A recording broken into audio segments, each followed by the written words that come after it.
Hey guys, tonight we're looking at dating in Greek mythology, which, spoiler alert, was nothing like dinner in a movie. It was more like, hi, I'm Zeus.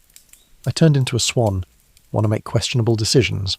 Or, oops, I accidentally married my own mother because fate said so. Gods, monsters, curses. Love in ancient Greece wasn't romantic, it was a survival sport. So before we emotionally spiral together, be sure to like the video and subscribe to the channel for everything Greek mythology. Also tell me in the comments where you're tuning in from and what time it is. Now dim those lights, turn on some white noise, and prepare for divine drama, betrayal, and at least one surprise transformation. You wake up one morning in ancient Greece and something feels different. The air smells of olive oil and incense, your bed is suddenly made of stone covered with surprisingly soft furs, and there's a lyre playing somewhere in the distance. Don't panic. You've somehow found yourself in the world of Greek mythology, where dating isn't just complicated, it's literally mythological. Now, before you start worrying about your morning coffee or checking your phone, let me tell you something reassuring. Dating in ancient Greece was actually more chaotic than modern dating apps. At least when someone ghosts you on Tinder, they don't literally turn into a tree or get struck by lightning. Here, that's just Tuesday. You're about to discover that in this world, pick-up lines involve comparing someone to various celestial bodies. First dates might include slaying a monster or two, and meeting the parents could mean having dinner with actual gods. What's the good news? Everyone's attractive in Greek mythology. What's the downside? Everyone's also prone to dramatic curses, sudden transformations, and holding grudges for literal centuries. Picture yourself walking through the agora. That's the marketplace, not a type of anxiety, where potential romantic interests aren't just swiping left or right. They're consulting oracles and checking their horoscopes with actual astronomers who know the gods personally. You notice that dating profiles here would read quite differently. Loves long walks on the beach and appeasing Poseidon, or looking for someone who won't mind if I occasionally turn into a swan. The social rules are refreshingly straightforward in some ways. There's no wondering if someone's interested. They either write epic poetry about your eyebrows or they challenge you to single combat. Subtle flirting involves leaving gifts at temples dedicated to your crush's favourite deity, which is actually quite thoughtful when you think about it. Modern dating could learn from this level of religious dedication to romance. You realise that in this ancient world, everyone takes dating advice from the same sources, the gods themselves. Unfortunately, the gods are notoriously terrible at relationships. Zeus can't stay faithful to save his life. Hera's solution to marital problems usually involves turning people into animals, and Aphrodite causes more drama than she solves. It's like getting relationship counselling from reality TV stars. But there's something oddly comforting about it all. At least here, when someone says it's complicated, they might literally mean they're half mortal, half divine, and cursed to fall in love with their own reflection. Your dating problems suddenly seem refreshingly straightforward by comparison. The dating pool is interesting too. You might find yourself attracted to a shepherd who's actually Apollo in disguise, or that charming merchant who turns out to be Hermes taking a day off from delivering messages. Everyone's got secrets, but at least they're mythologically interesting secrets rather than just undisclosed debt or emotional unavailability. You learn that first impressions matter tremendously here, partly because they might be your last impression if you accidentally insult the wrong person's divine parentage. Small talk involves asking about someone's heroic lineage, their patron deity, and whether they've completed any epic quests lately. It's refreshingly direct, though you do need to brush up on your genealogy of the gods. The pace of romance moves differently too. Courtship may span several years, or you may experience instant love and marriage by sunset, often due to divine decree. There's no 3-day texting rule here. Messages are carved in stone or delivered by trained birds, which adds a lovely permanence to romantic gestures, but makes ghosting significantly more effort. As you settle into this strange new world, you notice that despite all the divine intervention and mythological complications, people are still fundamentally looking for the same things: connection, understanding, and someone who won't judge them too harshly when they inevitably anger a minor deity and need emotional support. Your first week in mythological Greece teaches you that making a good first impression involves more than just choosing the right outfit, though that's important too, since clothing here often indicates which god you favour, and you definitely don't want to accidentally signal allegiance to someone's divine enemy on a first date. You discover that personal grooming has taken on epic proportions. Everyone's hair looks like it was styled by the wind gods themselves, which, come to think of it probably was. Perfume isn't just about smelling nice, it's about choosing scents that honour the right deities. Wear rose oil to honour Aphrodite, but don't overdo it unless you want to spend your evening fending off unwanted advances from everyone at the symposium. The art of conversation here requires a classical education you definitely don't have. When someone asks about your thoughts on the latest oracular pronouncement from Delphi, you can't just nod and say interesting.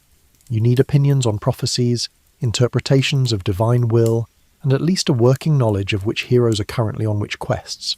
It's like everyone's perpetually at a very sophisticated book club, except the books are about real people they might actually know. You learn that compliments work differently too. Instead of, "You have beautiful eyes," people say things like, "Your eyes shine brighter than Athena's shield," or "Your voice is sweeter than the songs of the muses." The bar for romantic poetry is impossibly high when everyone's competing with actual divine inspiration. You find yourself missing simple compliments like "nice dress" when everyone's expected to compose spontaneous odes to their date's appearance. Small talk includes asking about someone's most recent divine encounter, their family's relationship with various gods, and whether they've been cursed lately. It's surprisingly refreshing to have these topics on the table from the start, though it does make casual conversation feel a bit like a job interview for positions you're not qualified for. The concept of playing hard to get takes on new meaning when your love interest might literally be playing hard to get, because they're hiding their true identity as a deity or mythical creature. That mysterious stranger who seems almost too good to be true? They probably are. The question is whether they're too good because they're divine, or because they're actually a monster in disguise. Either way, you're in for an interesting evening. You notice that everyone's incredibly dramatic about everything. A minor disagreement about which wine to serve becomes a passionate speech about the nature of hospitality and honour. Someone being 5 minutes late to meet you triggers concerns about whether they've been kidnapped by gods, turned to stone, or are currently trapped in the underworld. While exhausting, it does make you feel like every moment matters. Dating venues are spectacular, but come with their own challenges. A romantic evening by the sacred spring sounds lovely until you realise you need to bring appropriate offerings and avoid accidentally insulting the nymphs who live there. A sunset dinner on the hillside overlooking the city is perfect until you discover you're on Zeus's favourite mountain, and he's in a territorial mood. Gift-giving follows complex rules you're still figuring out. Flowers are lovely, but which flowers honour which gods? Jewellery is appreciated, but does it contain any metals that might attract unwanted divine attention? Even chocolates would be complicated here, if they existed, because you'd need to know which cocoa beans were blessed by which minor agricultural deities. The pressure to be heroic adds an interesting dynamic to early dating. Your date might casually mention they're expecting to rescue someone from a terrible curse next week, and you're suddenly wondering if you should offer to help or if that's overstepping boundaries. Do you pack a sword for a picnic date? These are the questions keeping you up at night. But there's something endearing about how earnest everyone is. When someone likes you, they don't just send a casual text. They commission a poet to write a proper ballad about your virtues. When they're thinking of you, they don't just say so. They dedicate their next act of heroism to your honour. It's overwhelming and deeply touching at the same time. You're starting to understand that in this world, every romantic gesture carries weight because it might literally be witnessed by the gods themselves. This makes people both more thoughtful and more terrified about their dating choices, which explains why everyone seems to take everything so seriously. By your second week, you've figured out that relationship status in ancient Greece requires a flowchart. It's not just single or taken, there's cursed to love someone who doesn't exist, promised to a god in exchange for a good harvest, temporarily transformed into an animal, and waiting for a prophecy to be fulfilled before I can commit to anyone. You learn that it's complicated takes on entirely new meaning when your crush's ex-girlfriend is a literal goddess who's known for turning romantic rivals into houseplants. Background checks involve consulting oracles and checking temple records to see if your potential partner has angered any major deities recently. It's thorough, but the wait times for divine background checks can be months. The concept of meeting the family becomes infinitely more stressful when there's a chance your date's father might be Zeus and family dinner could take place on Mount Olympus. You find yourself practicing your table manners and researching proper etiquette for dining with immortals. Apparently complimenting the ambrosia is expected, but don't ask for the recipe. That's considered presumptuous. Jealousy works differently here too. Your partner's ex may not only gossip about you to friends, they may also curse you to have a donkey's head or speak in rhymes. This makes the dating scene refreshingly honest though. If someone has a terrible ex, you'll know immediately because you'll sprout feathers or develop an uncontrollable urge to sing opera. You discover that long-distance relationships are surprisingly common, usually because one person is off on a quest that could take years, or they've been temporarily banished to another realm. Communication happens through dreams, divine messengers, or carefully trained birds. While it may seem romantic in theory, the charm fades when your boyfriend's quest update is delayed by 3 months due to a messenger dove's distraction by a particularly attractive olive tree. The pace of relationships varies wildly. Some couples fall in love at first sight and are married by sunset, usually because a god has decreed it necessary to prevent some catastrophic prophecy. Others court for decades, slowly building trust while navigating various curses and divine interventions. There's no standard timeline, which is both liberating and terrifying. Breaking up requires careful consideration of divine politics. You can't just ghost someone whose patron deity might take offence to your treatment of their favourite mortal.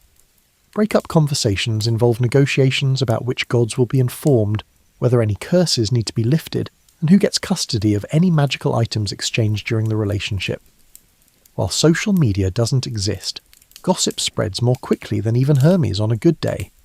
Your relationship status is public knowledge, whether you want it to be or not, discussed in detail at every symposium and analysed by everyone from philosophers to fortune tellers. Privacy is a foreign concept when the gods themselves are invested in mortal romantic drama.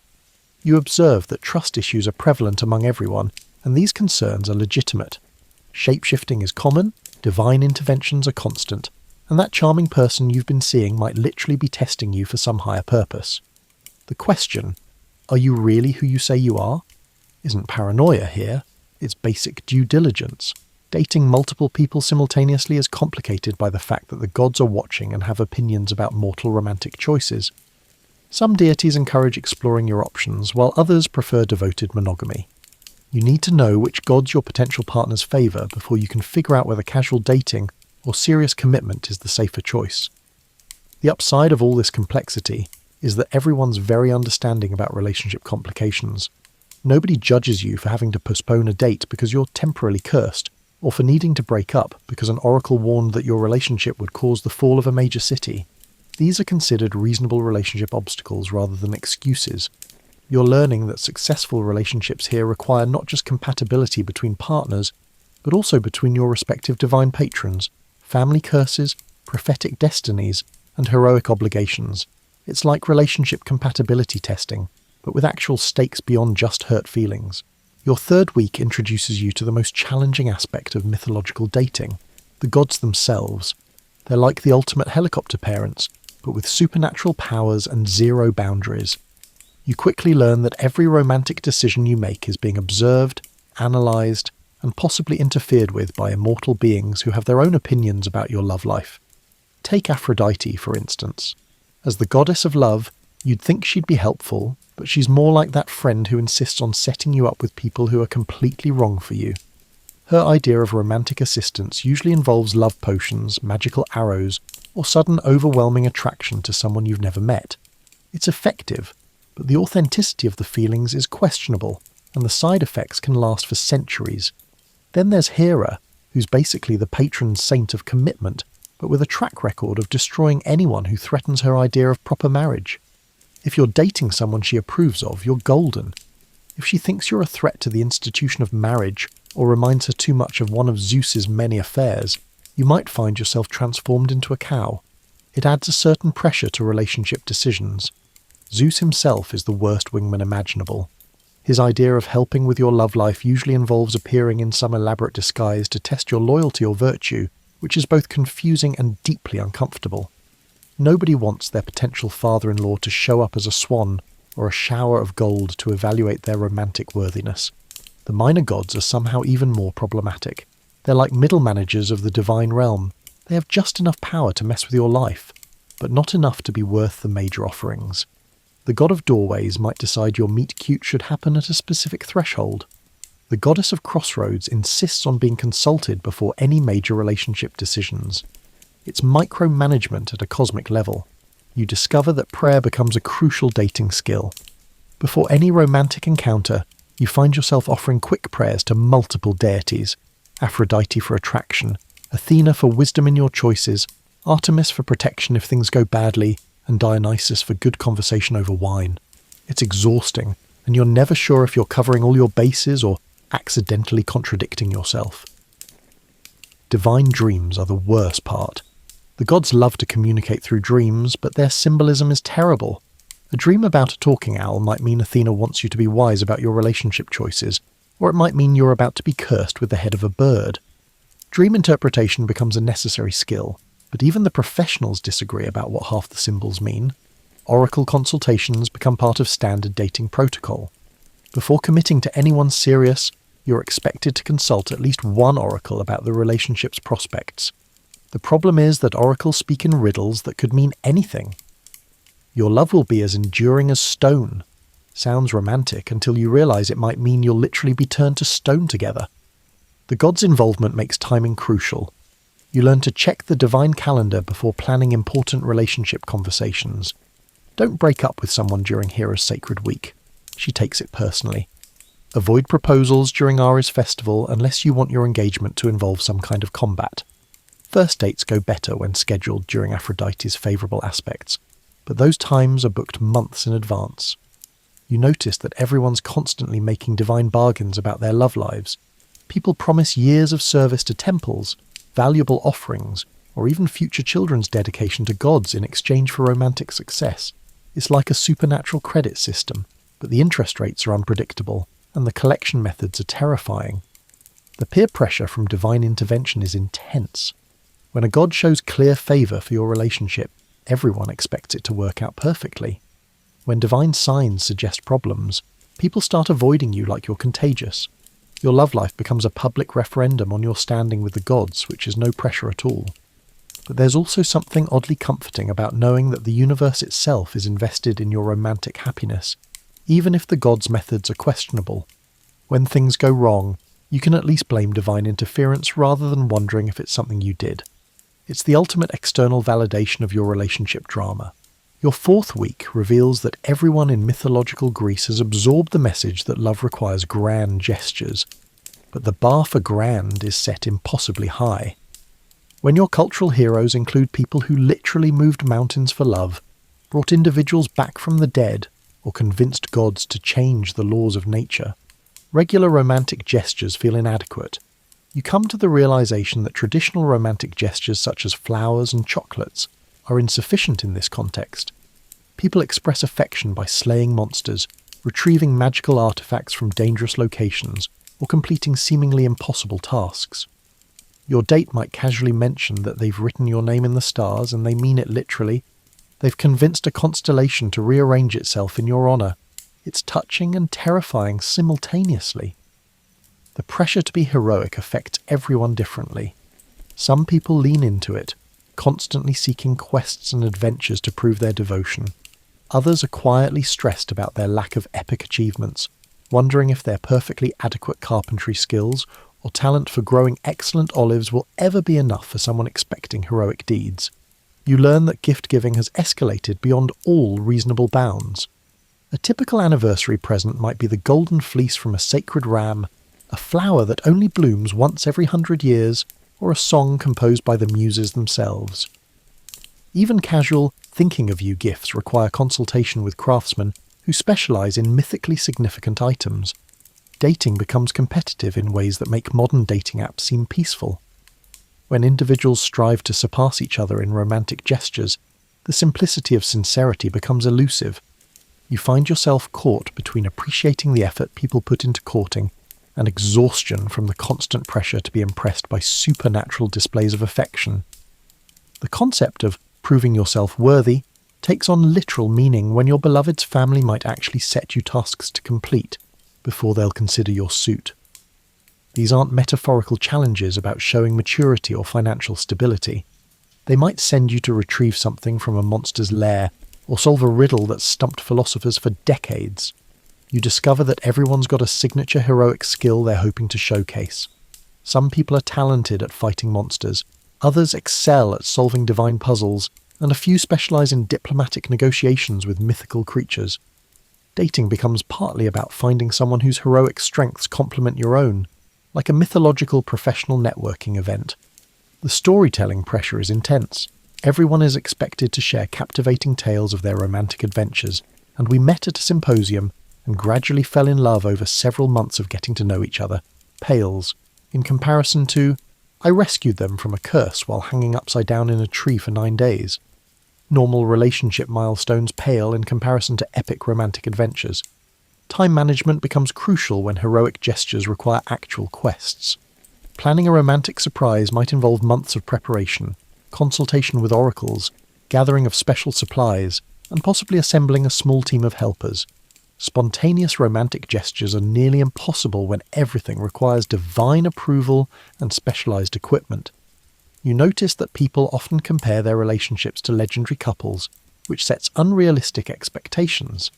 Everyone wants a love story that rivals the great mythological romances, but those stories usually involve tremendous suffering, divine intervention, and often tragic endings.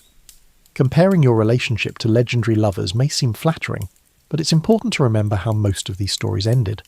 The social media equivalent here is epic poetry, and everyone's relationship becomes public entertainment.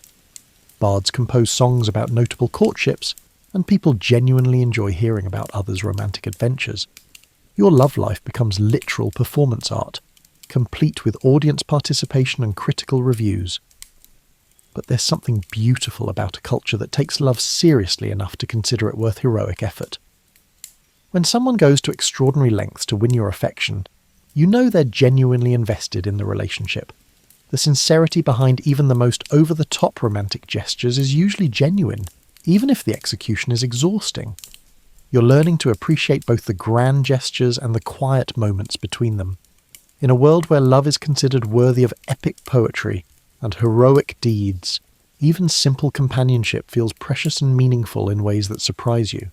Your 5th week forces you to confront the practical realities of mythological romance, which are somehow both more and less complicated than modern dating logistics. There's no need to worry about splitting restaurant bills when dining out usually means bringing offerings to share with whatever deity or spirit inhabits your chosen romantic location. But you do need to research the proper etiquette for each divine host. Housing is an intriguing challenge when your partner might literally live in a different realm. Long-distance relationships take on new meaning when distance might involve crossing the river Styx or climbing Mount Olympus. Some couples maintain separate residences in different dimensions, visiting each other through magical portals or divine transportation. It's romantic in theory, but the commute can be murder. Career compatibility requires consideration of divine politics and heroic obligations. If you're devoted to Athena and your partner serves Ares, family dinners will be tense regardless of your personal compatibility. Some jobs require extensive travel to dangerous locations, others involve seasonal disappearances into the underworld, and a few come with the risk of being randomly transformed into animals or plants. Financial planning involves not just saving money, but accumulating divine favour, magical items, and good standing with various supernatural entities. Prenups might include clauses about curse-breaking expenses, provisions for extended heroic quests, and agreements about which gods to consult for major decisions. Joint bank accounts are less important than shared divine patronage. Planning a wedding becomes a complex diplomatic issue, necessitating careful consideration of guest lists that may include immortal beings harbouring ancient grudges against each other. Venue selection involves finding locations that can accommodate both mortal and divine guests, provide appropriate offerings for multiple deities, and have adequate security in case any spurned gods decide to crash the party.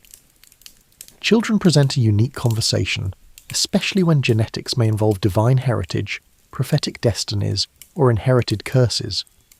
Baby names require consultation with oracles to ensure you're not accidentally naming your child after someone who's destined to destroy a major city. Parenting involves not just the usual challenges, but also monitoring your child for signs of emerging supernatural abilities. Healthcare is surprisingly advanced, thanks to the prevalence of healing magic and divine intervention, but it's also unpredictable. A minor cold might be easily cured with a visit to Asclepius's temple, but divine curses require specialists who charge premium rates and have waiting lists measured in decades. Health insurance involves maintaining positive relationships with multiple healing deities. Legal matters are complex when divine law supersedes mortal law, and many disputes require mediation by gods or heroes with appropriate expertise. Mount Olympus might hear appeals during divorce proceedings, and divine judgment could literally settle custody battles. Prenups are essential, but they need to be ratified by at least 3 different categories of supernatural beings to be enforceable. Social life requires constant navigation of divine politics, heroic obligations, and mythological drama. Dinner parties involve careful seating arrangements to avoid pairing people whose families have ancient feuds, and party planning includes provisions for guests who might spontaneously transform into animals or be called away on urgent quests mid-conversation. Daily life includes routine challenges like protecting your home from minor curses, maintaining offerings to household gods, and staying updated on which divine proclamations might affect your personal life. It's like having a very high-maintenance extended family that happens to control the forces of nature. Living in a world where everyone faces the same fundamental challenges is oddly reassuring. Relationship problems feel more manageable when everyone's navigating divine interference, heroic expectations, and supernatural complications. At least you're all in it together, and the support systems are well established because these issues are universal rather than unique. You find yourself appreciating the community aspect of mythological dating culture. Everyone understands the challenges you're facing because they're dealing with similar issues. Advice is practical and specific, and people genuinely want to help each other succeed in love despite the cosmic obstacles. Your final week in mythological Greece brings a surprising realization. Despite all the divine interference, heroic expectations, and supernatural complications, people here are fundamentally looking for the same things everyone's always wanted in love. They want to be understood, accepted, and cherished by someone who sees them for who they really are beneath all the mythological drama. You've learned to navigate this world by finding the human moments between the epic gestures. You've learned to find the quiet conversations after the heroic quests, the gentle laughter between divine interventions, and the simple pleasure of sharing a meal with someone who understands your jokes, even when they're not impressed by your lack of legendary achievements. These moments feel more precious because they're harder to find. The dating skills you've developed here are surprisingly transferable. Since gods might overhear every conversation, you've learned to be direct about your feelings. You've mastered the art of grand romantic gestures while also appreciating small kindnesses.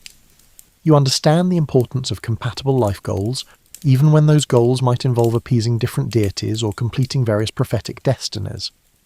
Most importantly, you've discovered that authentic connection transcends cultural differences, even when those differences include divine parentage and supernatural abilities.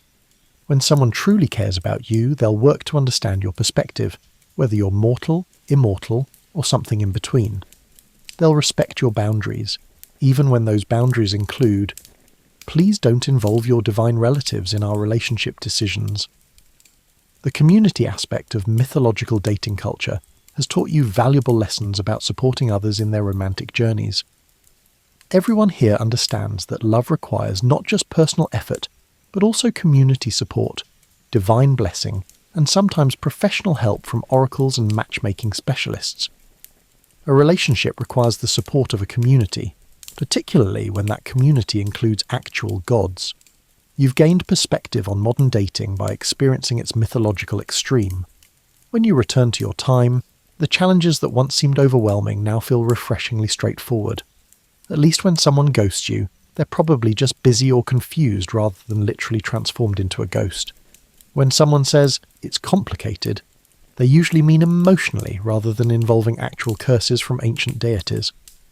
The emphasis on storytelling in mythological culture has shown you the importance of creating meaningful narratives around your relationships. Not every love story needs to be epic, but every relationship deserves to be treated as significant and worthy of care, attention, and the occasional grand gesture proportional to your abilities and circumstances. Perhaps most valuably, you've learned that love is always worth the effort, even when that effort involves navigating divine politics, completing heroic tasks, or consulting oracles about your relationship prospects. The people here put tremendous energy into their romantic lives because they understand that love is one of the most important and powerful forces in existence. worthy of respect, dedication, and yes, even mythological levels of effort. As you prepare to return to your own time, you realise you'll miss certain aspects of this world. The sincerity with which people approach love, the community support for relationships, the understanding that romance deserves to be celebrated and protected. You'll miss the poetry and the grand gestures, even if you won't miss the constant divine interference. You're taking with you a new appreciation for the courage it takes to open your heart to someone else, regardless of the potential complications. Whether those complications involve divine curses or simply human emotional complexity, the fundamental act of choosing to trust someone with your heart remains the same heroic leap of faith it's always been.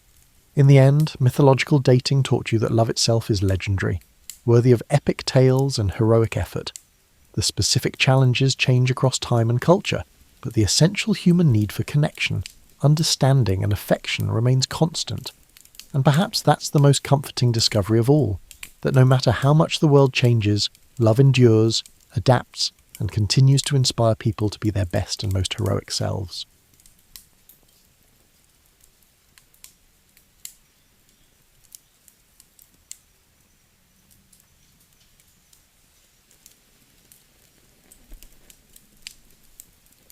From the vantage of old Macedonia, where elders gathered beneath olive trees to swap hushed lore, the story of Hercules emerged in sparks of disbelief. They whispered about a force that blurred the boundaries between the mortal and divine realms. This child, born in modest Tiryns, possessed an unsettling gift. Feats of strength performed so calmly that some wondered if the gods had quietly laid a blessing or a curse at his feet. Tiryns was a farming community framed by rocky hills and cloud-strewn skies, a place defined by the routine labour and rigid social caution. The boy's first display of uncanny power was witnessed by a shepherd. With a single tug, he reined in an ox known to drag grown men like ragdolls. It wasn't the show of force itself that troubled onlookers. It was the eerie silence with which he did it, as though testing a boundary rather than revelling in might. Soon, neighbours recalled other oddities, doors unhinged by a careless push, footprints left in stone, and animals that yielded to his hand without resistance. Though some saw him as Tiryns' protector in training, others felt uneasy. Mortals were fragile beings. Gifts of such magnitude often drew divine ire. Hercules, for his part, behaved like any curious youth, combing riverbanks for turtles or carving shapes into the soft rock. Yet beneath each childlike pastime lurked an awareness of difference. He sensed that the world around him fit like a shirt one size too small, familiar but constricting. A single miscalculation could fracture relationships or destroy trust. As he neared 15, rumours of unnatural predators swept across the farmland. Shepherds muttered of wolves the size of ponies, with eyes lit by feral intelligence. The local militia dared not test the truth of those claims, leaving the fields in a state of hush. Hercules, compelled by equal parts curiosity and duty, gathered a simple spear and ventured into the pine forests alone. For 3 nights, the darkness swallowed him. On the 4th dawn, he reappeared at the village edge, clothes torn, blood running down his arms. Yet he carried no trophy, only the quiet certainty that the threat was gone. Word of his deed spread through travellers' wagons and along shepherds' routes, echoing into lands beyond. It was said that the monstrous wolves vanished as swiftly as they had come. In the villagers' eyes, such might have signalled a guardian, or even a chosen instrument of the gods. Soon they built humble altars to honour him. They offered tiny bowls of grain and small cups of wine as offerings to the boy who had ensured their nights. Hercules accepted none of it openly. He would pause at those altars, gaze at them in faint puzzlement, then slip away. Inside him, a tug of longing clashed with the weight of expectation. He cherished the farmland's rhythms, morning light over tilled earth, the lull of cicadas in the summer. Yet each casual greeting now carried a jolt of awe, and every dirt path he roamed felt narrower, as though funneling him towards some vast unseen road. Occasionally, he stole into the hills to commune with nature's raw pulse, pressing his broad hands against boulders as though listening for whispered secrets of stone. Tiryns was never the seat of sophistication, unlike Athens or Thebes. It lacked gilded temples and philosophical gatherings. In a way, the simplicity of Tiryns allowed Hercules to flourish without being overwhelmed by rumours. People accepted him, half wary, half hopeful, because they needed him. He held back storms that might devour them in a single gulp. He soon learned of a summons from King Eurystheus of Mycenae, a monarch who demanded fealty and recognised the usefulness of a mortal wielding near-divine might. Friends warned him of palace politics. Even the local priest, stooped with age, cautioned that power-hungry rulers often feed on legends until there's little left of the legend itself. However, Hercules sensed an unspoken reminder that a simple shepherd's life would never be his. Gathering sparse belongings, he took one last look at the farmland, the lopsided fences, the distant bleating of goats that once filled his childhood mornings. Then, as dawn's first gleam touched the horizon, he set out for Mycenae. Those who witnessed his departure claimed a hush fell upon Tiryns, like the land itself held its breath, waiting. The path he walked would lead to triumph and sorrow, forging a destiny both luminous and shattering.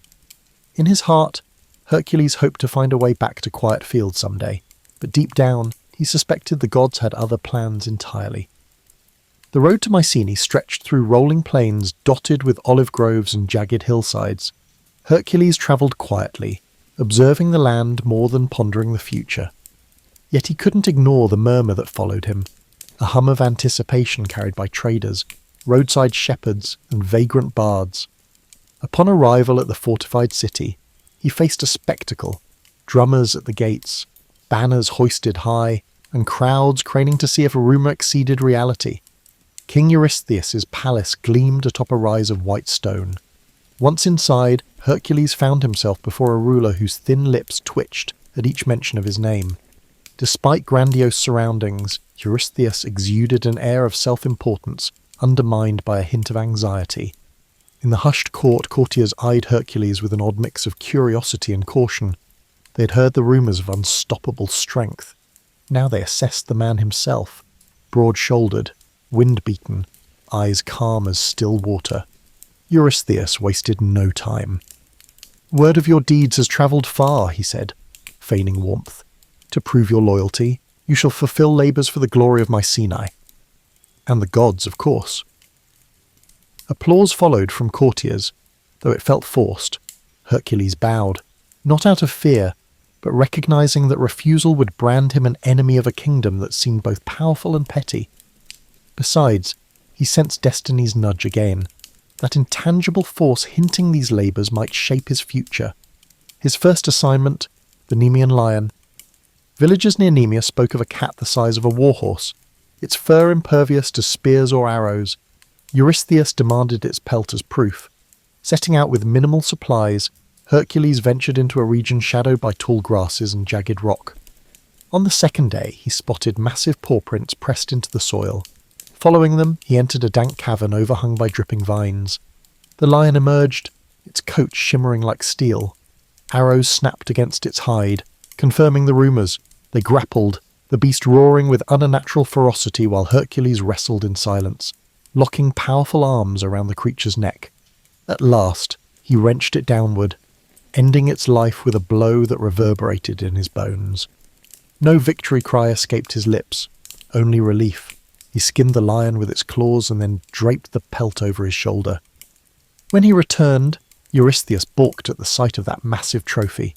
Commanding the city gates shut, he insisted Hercules remain outside due to displaying future conquests from a distance. Thus began a curious ritual. Each time Hercules completed a labour, the king would peer down from the safety of high walls, making excuses to avoid direct contact. The champion, calm in compliance, never argued. He found no pride in forcing an audience. Fulfilling duty was enough. Shortly after, he faced the Lernaean Hydra, a serpent with 9 heads that regrew if cut. Hercules approached the swamp of Lerna, its murky waters stinking of rot. He attacked, but each severed head sprouted 2 more, only with the help of his nephew Iolaus, who cauterized each stump with torchlight. Did Hercules triumph? Lifting the central head, still hissing in death, he returned to Mycenae. The king, peering over parapets, dismissed the victory. "You had help," he sneered. Yet the people watching from afar marvelled. Labourers mounted. The Cyrenaian hind, sacred to Artemis, tested his finesse. He chased it for a year across forests and streams before cornering the golden-antlered creature. Rather than slay it, he merely captured and displayed it, then set it free, earning grudging respect from the goddess. He subdued the Erymanthian boar, bringing it back alive. After each feat, Eurystheus found reasons to belittle it. Still, word spread, forging Hercules' name into a legend that outgrew even the king's attempts to contain it. Hercules, tasked with cleaning the Augean stables, an impossible mass of filth left for decades, diverted 2 rivers in a single day, washing away the grime and exposing the stable's owner, Augeas, for his dishonesty. Along the way, the hero recognised these tasks weren't simply chores from a cowardly king, they served as rites of passage. Each labour illuminated facets of responsibility, cunning, and mercy. Yet Hercules also sensed a growing gulf between himself and normal life. Day by day, the realm saw him less as a man and more as a living weapon. Behind the feats and rumours loomed an unspoken shadow. Stories hinted he was atoning for a private tragedy caused by a divine curse. He carried that burden silently, forging ahead on a path paved by others' demands. In fulfilling each new labour, Hercules grew ever more certain that his real battle lay within, a test to see whether monstrous foes or guilt from a past soaked in blood would claim him first. Over time, Eurystheus' list of labours seemed an endless well of peril. Some missions exuded a sense of malice, as if the king aimed to eliminate Hercules by challenging him to confront real-life nightmares. Yet it wasn't the magnitude of tasks that hollowed Hercules' spirit. It was the sense that each success fueled the king's resentment. Mycene now revered a champion who strode in only to drop proof of another victory before vanishing again. At dawn one day, a messenger gasping for breath approached Hercules outside the city walls. A threat lurked by Lake Stymphalus, where ravenous birds terrorized farmers. Their iron-like feathers cut flesh, and the beating of their wings filled the sky with a menacing clang. Stymphalian birds were rumoured to be spawn of an ancient curse, feasting on anyone who strayed near the marsh. Eurystheus' decree was terse: exterminate them. Travelling to the lake, Hercules found the marshland choked with tall reeds and stagnant water. At dusk, he glimpsed shadowy shapes perched in twisted trees. Arrows alone wouldn't suffice. For every creature he felled, others scattered into the gloom. Recalling an old tale, he fashioned bronze clappers, forging a racket so loud it startled the flock skyward. As they took flight, he shot them down systematically. Their carcasses drifted into reeds, painting the swamp red under the waning sun. The few that escaped took the legend of this unstoppable archer with them. More labour followed. Fetching the Cretan bull, a massive beast rumoured to breathe fire, brought him face to face with an animal maddened by captivity. Rather than slay it, he subdued it and brought it to Mycene, only to watch Eurystheus cower behind the gate. Later, capturing the mares of Diomedes required wrestling savage horses bred for violence. Some say Hercules fed Diomedes to his mares in a moment of grim poetic justice, ending their thirst for human flesh. Yet it was an act that left Hercules uneasy. Dispatching a tyrant solved one evil, but the memory haunted him. What lines separated righteous punishment from barbarity? In these wanderings, he discovered people who welcomed him as a living legend, yet recognised his underlying melancholy. Children peered around corners, hoping to see the giant who wrestled monsters. Old men offered wine, praising him as champion of the downtrodden. Occasionally, Hercules paused to help build a wall or fix a broken roof, acts of normalcy that anchored him to everyday life. But the moment always came when a new labour call or a rumour of a monstrous threat demanded his presence. At night, he grappled with nightmares.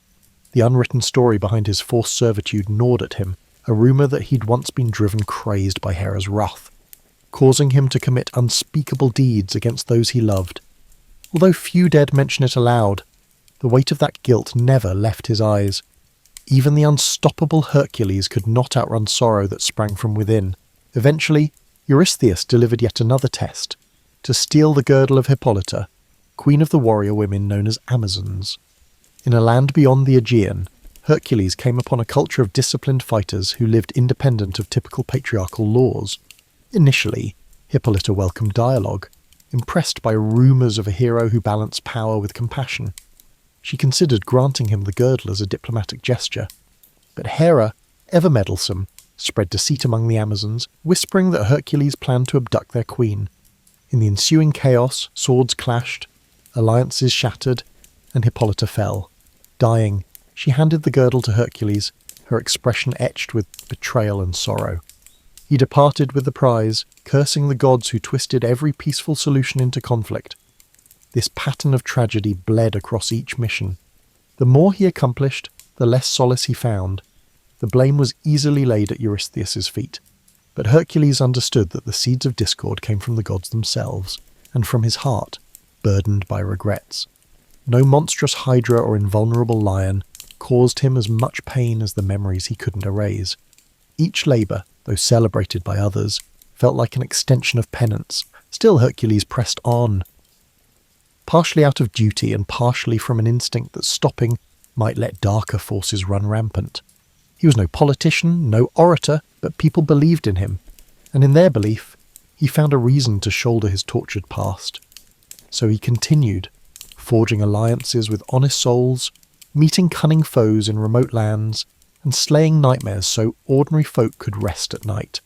Through scorching deserts and perilous seas, Hercules roamed like a wandering guardian. His reputation derived more from his deeds than his words. Even so, a question circled endlessly in his mind.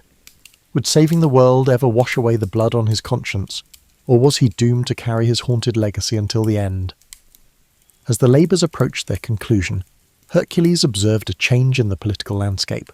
Mycenae's commoners adored him, weaving new songs about his might, but the court seethed with jealousy. King Eurystheus, cornered by his decree, pressed onward with increasingly brazen demands. He ordered Hercules to journey to the far edges of the known world. Some suspected the king hoped the hero would never return, sparing him the embarrassment of living in another man's shadow. A test soon arrived in the form of the cattle of Geryon, the creature Geryon, rumoured to have 3 bodies fused into one, reigned over a sun-scorched land beyond the pillars marking the westernmost boundary of mortal travel. The prize, a herd of crimson cattle prized by gods and kings alike. Hercules set off, crossing mountain passes, scorching deserts, and nameless seas. He famously split a landmass to create a strait, some said in a moment of frustration, others as a statement of power, raising what would later be called the Pillars of Hercules. He eventually arrived at Geryon's domain, where a monstrous hound guarded the cattle. Battling Geryon demanded strategy, for each torso wielded a different weapon. Hercules exploited the confusion, striking while the giant struggled to coordinate his 3 minds. With Geryon slain, he herded the cattle through hostile territories, clashing with thieves and hostile kings along the way. His triumphant return to Mycenae, driving those surreal red-hided animals, caused a stir of both admiration and dread. Yet Eurystheus welcomed him only from a safe distance. Soldiers corralled the cattle, sacrificing many on Eurystheus's orders. The more the king tried to belittle Hercules' efforts, the more ordinary citizens hailed the hero as a saviour of the realm.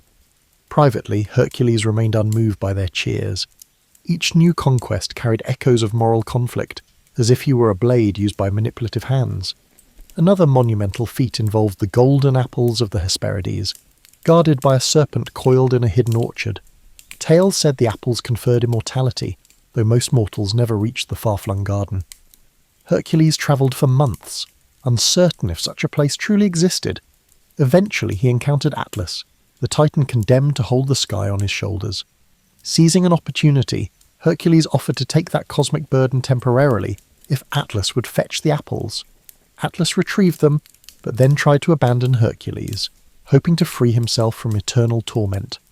Through a cunning ploy, Hercules tricked Atlas into reclaiming the heavens, walking off with the fabled fruit. When he presented the golden apples to Eurystheus, the king had no idea what to do with them. Legend says Athena herself intervened, returning the apples to their rightful place. In that moment, Hercules glimpsed the gods' casual involvement. They toyed with mortal affairs, granting fleeting favours or curses, shaping destinies as one might shuffle coins. He realised that each labour was less about Eurystheus' commands and more about the gods' inscrutable agenda and his path of atonement. Only one task remained, descending into the underworld to capture Cerberus, the 3-headed hound of Hades. This final labour surpassed mortal limits, for no living soul dared approach that dismal realm without invitation. Hercules ventured down the dark corridors of the earth, guided by wailing spirits and the unrelenting pull of cosmic gloom. Before the throne of Hades, he offered to wrestle Cerberus barehanded if permitted to bring the beast to the surface. The god of the dead consented, more amused than alarmed. Their struggle was fierce. Each of Cerberus's heads snapped and snarled, snake-like tails lashing in fury. Yet the hero subdued the beast, hauling it above ground to Mycenae's gates. When Eurystheus saw the snarling hound of death, he hid, trembling behind his walls. Hercules, mission done, gently returned Cerberus to Hades. With all labours completed, Hercules stood outside Mycenae's walls, eyes on the fortress that had dominated his life. He expected neither thanks nor release, for he understood his service wasn't to Eurystheus but to something deeper. Turning from the city, he felt both emptiness and freedom. He had conquered beasts and braved terrors unknown to mortal men. Now, the question loomed, could he conquer the shadows that clung to his heart? He walked away, the crowds uncertain whether to weep at his departure or celebrate their king's deliverance from jealousy. Quietly, Hercules carried with him the echoes of every monstrous roar, every anguished cry, forging a destiny severed from royal commands but still bound by the god's inscrutable design. Released from Eurystheus's demands, Hercules drifted. Some claimed he roamed until he found a remote valley, building a modest home beside a sparkling brook. There, he tried to cultivate olives and vine crops, as though seeking normalcy. Villagers in the vicinity grew accustomed to spotting a giant figure mending fences or hauling timber. For the first time, he blended into daily life, if only briefly. Yet tranquility proved elusive. Strangers arrived, testing the legend. Some wanted to measure strength against the famed demigod, brandishing swords or arrogant boasts. Others offered alliances steeped in hidden agendas. Hercules repelled them, but each confrontation frayed the delicate peace. Rumours circulated about a new champion who might best him, and with each rumour came another challenger. Tiring of this drama, Hercules took to the road, relinquishing the valley to preserve its calm. He wandered from city to city, forging a reputation as a roving problem solver. In Attica, he drove away raiders who preyed on vulnerable farms. In Aetolia, he mediated disputes among tribal leaders too proud to seek peace themselves. Some towns offered him gold or titles, but he refused, yearning for something intangible that mortal wealth couldn't provide. Whispers of his identity preceded him. Children recited his labours as bedtime stories. Local bars named beverages after him, and travelling minstrels twisted details for dramatic flair. Along the way, Hercules encountered Deianira, a woman said to possess both keen intellect and resolute compassion. She saw through the aura of legend, urging him to confront the guilt that shadowed him. Her strength of spirit matched his physical might, and their bond blossomed into love. For a while, he believed he might carve out a life of shared purpose, perhaps leading a small settlement or teaching others to defend themselves without tyranny. They married, weaving fresh hopes into days that felt gentler. Yet the old cycles returned. One evening, while travelling together, they encountered the centaur Nessus at a river crossing. Nessus offered to ferry Deianira across the water, but partway he revealed his intent to abduct her. Hercules, swift to act, let an arrow fly, its tip laced with hydra poison. The wounded centaur collapsed, blood soaking the shore. In his final breaths, he whispered deceit to Deianira. Should she ever fear losing Hercules' love, a garment stained with his blood would bind him to her. Moved by desperation, she gathered some of that blood, too distraught to see the trap. Life continued. Hercules continued to be a wandering force, with Deianira either by his side or anxiously waiting at home. Over time, she worried about rumours of his infidelity. Travelling the world exposed him to temptations, and his legend drew admirers of every stripe. In a moment of fragile insecurity, she recalled Nessus's final words. She treated a robe with the centaur's blood, believing it a charm that would secure Hercules' devotion. When Hercules donned it, the old poison ignited like living fire, adhering to his flesh. He tore at the fabric, but the agony only worsened, ripping his skin away. Realizing the horrifying betrayal, he raged in confusion, not knowing the entire truth of why the robe burned him alive. Faced with the insurmountable pain, He sensed no earthly remedy could quell it. Deianira, horrified by what she had caused, either fled or took her life. Accounts differ. Hercules, in his torment, built a funeral pyre on Mount Weta. Step by tortured step, he climbed, each footfall echoing the weights he'd carried all his life. Guilt, duty, heartbreak. He stretched himself upon the wood, begging for an end to his suffering. Flames were lit, devouring mortal flesh that once battled monsters and kings. Smoke curled toward the sky, bearing the essence of a hero who had saved entire realms yet failed to escape divine cunning and human frailty. Some say that in those final moments, Zeus intervened, lifting his son's immortal spirit to Olympus. Others claim Hercules simply became ash, the price of mixing superhuman deeds with all too human vulnerabilities. Wherever the truth lies, the legendary champion's last mortal breath vanished in mere fulfilling of the destiny shaped by both triumph and agony. Even the wind seemed to pause in reverence, as though acknowledging that no beast or king had ever broken him as completely as love and betrayal. Hercules' end on Mount Weta thundered through the Greek world like a mournful lament. Those who'd admired him as a liberator stood in stunned silence, while others who had envied him spoke in hushed voices without the cruel caprice of fate. Priests in local temples offered contradictory explanations. Some insisted his spirit rose to the heavens, others deemed it just another tragic demise, albeit of an extraordinary mortal. In the weeks that followed, altars across the Aegean bore solemn offerings in his memory, drips of wine, handfuls of grain, even small wood carvings depicting a lion's pelt or a hefty club. Ordinary folk struggled to reconcile the downfall of a figure who had bested lions, hydras, and giants. How could such a champion succumb to something as simple, yet devastating, as poisoned fabric? For many, it confirmed that no one, not even a demigod, was immune to the brutal interplay of divine grudges and human failings. At Mycenae, King Eurystheus' court reportedly watched the news unfold with uneasy satisfaction.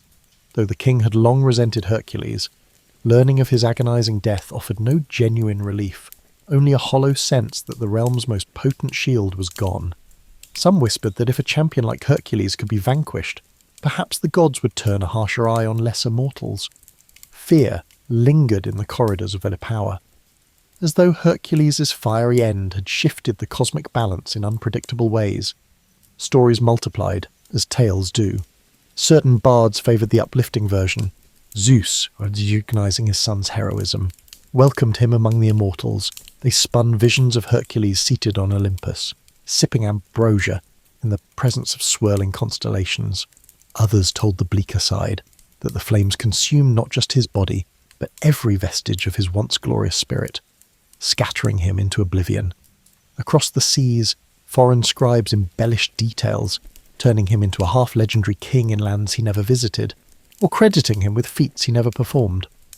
Amid these tales, Deianira's part in the tragedy sparked endless debate. Some portrayed her as a naive victim of Nessus's deception. Others painted her as a jealous spouse who rashly destroyed what she claimed to love. Still others insisted the real blame lay with the gods. To many listeners, it hardly mattered. Heartbreak had been the final monster Hercules couldn't defeat. Curiously, in small villages scattered near the sites of his labours, Hercules' memory retained a more grounded quality. In these pockets, older farmers recalled how he once repaired a broken dike or rescued a lost child in the midst of a colossal quest. Children heard bedtime stories of a giant who was kind enough to share bread with travellers in need. Here, the heroic feats remained awe-inspiring, but so did the everyday decency he displayed. Over time, that dichotomy, colossal strength paired with unfeigned humility, became the tapestry of his legend. Rulers from other city-states, seeing the potency of Hercules' name, erected shrines dedicated to him as a protective spirit. They wanted travellers to believe their territory enjoyed the hero's blessing. In some cities, small festivals arose, featuring contests of strength reminiscent of his fabled deeds. However, a whisper of caution permeated every public commemoration. Hercules had conquered monstrous beasts and overcome impossible tasks, yet a subtle sting from the mortal realm had undone him.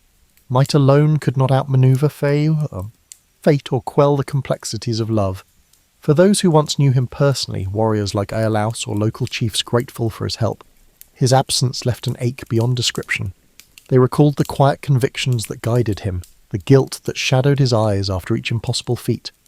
His final torment seemed a cosmic injustice, yet also a stark reminder that the line between divine and human was never clean. Hercules had walked that line throughout his life, wrestling monstrous forms on behalf of the powerless, while an invisible war of deities raged overhead. Over decades, recollections softened.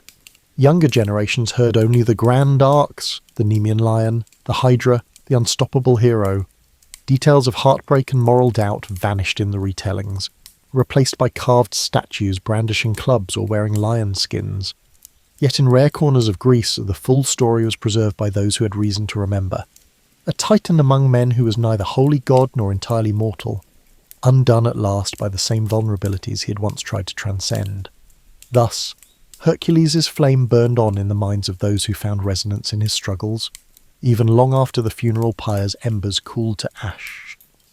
Time and distance transformed Hercules from a man into a myth. Greek cities grew, allied and warred. New heroes rose and fell. In the retelling of old stories, his name emerged as a beacon of impossible feats. Philosophers invoked him as a parable, some praising perseverance, others warning against arrogance.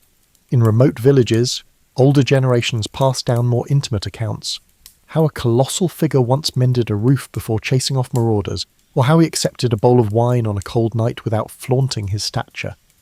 As the classical era gave way to Roman ascendancy, Hercules evolved into a Roman emblem. Soldiers prayed to Hercules Invictus, equating him with conquest and unrelenting will. Statues proliferated, from grand marble works in the Forum to tiny household shrines. Emperors, hungry for legitimacy, wrapped themselves in the demigod's imagery, hoping some shred of that timeless prowess might cloak their human frailties. However, the bragging about strength often overshadowed the deeper nuances of Hercules' trials. Centuries later, medieval scholars wrestled with pagan legacy, attempting to blend ancient myths into Christian frameworks.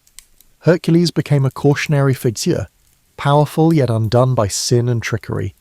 In the Renaissance, artists seized upon his heroic silhouette. Palaces displayed frescoes of him wrestling lions or heaving mountainsides, highlighting the human form in dynamic glory. Playwrights toyed with his persona, sometimes as tragic hero, sometimes as comedic foil, each era reinterpreting him anew. Despite these cultural metamorphoses, echoes of his true complexity endured.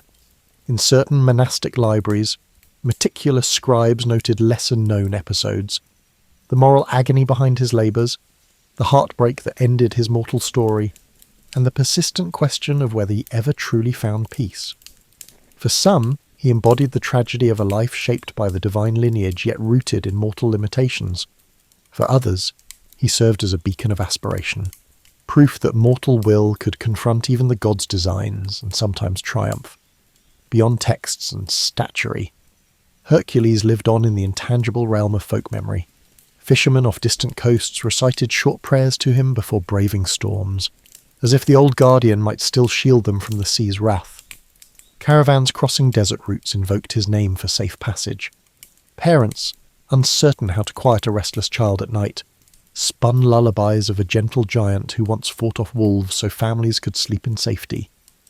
These understated tributes carried forward the essence of a hero who, despite divine drama, always answered mortal need.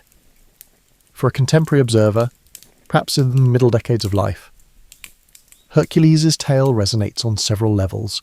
There's the unbridled strength of youth, those unstoppable surges of ambition or optimism. Then there's the gradual intrusion of responsibility, regret, and heartbreak. Middle age can bring reflection, how even the strongest among us wrestle with past mistakes, unfulfilled desires, and the weight of moral compromise. Hercules, with his unstoppable arms and vulnerable heart, mirrors that universal dilemma. Overall, it's the dualities that define him. Saviour and destroyer, victor and victim, demigod and man. He soared above mortal confines, yet remained shackled by the god's whims and his own remorse. Scholars today still debate the meaning of his final act. Was the funeral pyre a mere surrender to agony? or a deliberate transcendence of mortal bounds? Did the smoke carry him to Olympus, or was it a symbolic final note to the ballad of an exhausted hero? Some epilogues insist he found a measure of immortality, a seat among the pantheon, a cosmic nod to the labours he performed in the service of humanity and divine prerogative. Others claim his spirit roams the mortal realm, occasionally glimpsed in moments of dire need. Most accept that the ultimate truth, like so many ancient tales, remains wrapped in shifting layers of interpretation.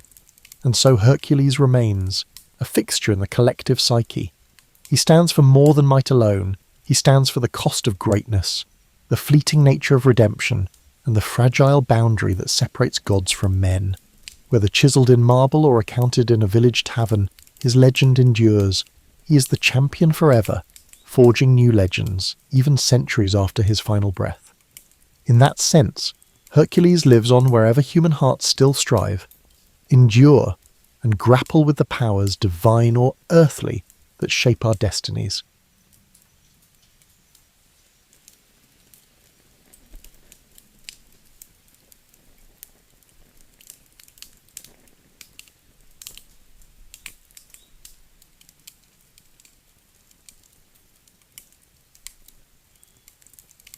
Picture this. Mount Olympus, sometime before anyone had invented coffee or Monday morning meetings. The gods are lounging around their celestial hangout, probably reclining on clouds that somehow support their weight without getting their robes damp. Zeus is there naturally, doing that thing where he strokes his beard and looks thoughtful, which usually means someone somewhere is about to have a very bad day. Now, you have to understand something about the ancient Greek gods. They were basically immortal beings with the emotional maturity of reality TV stars. Powerful? Absolutely. Wise? Well, that's where things got complicated. They had all of eternity to kill, and when you've got infinite time on your hands, even the smallest slight can turn into an epic grudge that lasts for millennia. The trouble had started with Prometheus, a titan who'd made the questionable decision to steal fire from the gods and give it to humans. You know how it is when someone gives your stuff away without asking. Zeus was experiencing that feeling, but multiplied by the power of 1,000 thunderstorms. Prometheus had essentially taught humans to make s'mores, forge tools, and stay warm during winter, which sounds lovely until you realise he'd basically given away the gods' monopoly on not freezing to death. Zeus paced around Mount Olympus, or whatever the divine equivalent of pacing is when you can float, muttering to himself about ingratitude and proper protocol.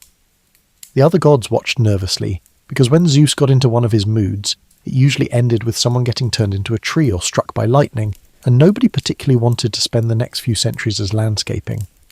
But this time, Zeus had something more elaborate in mind. Something that would make humans think twice about accepting stolen celestial gifts. He wanted to create a consequence that would unfold slowly, like a really elaborate prank that takes years to pay off.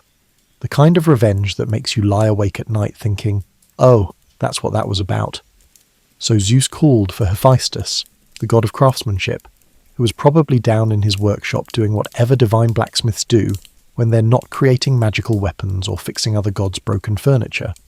Hephaestus was the practical one among the gods, the kind of deity who actually read instruction manuals and kept his receipts.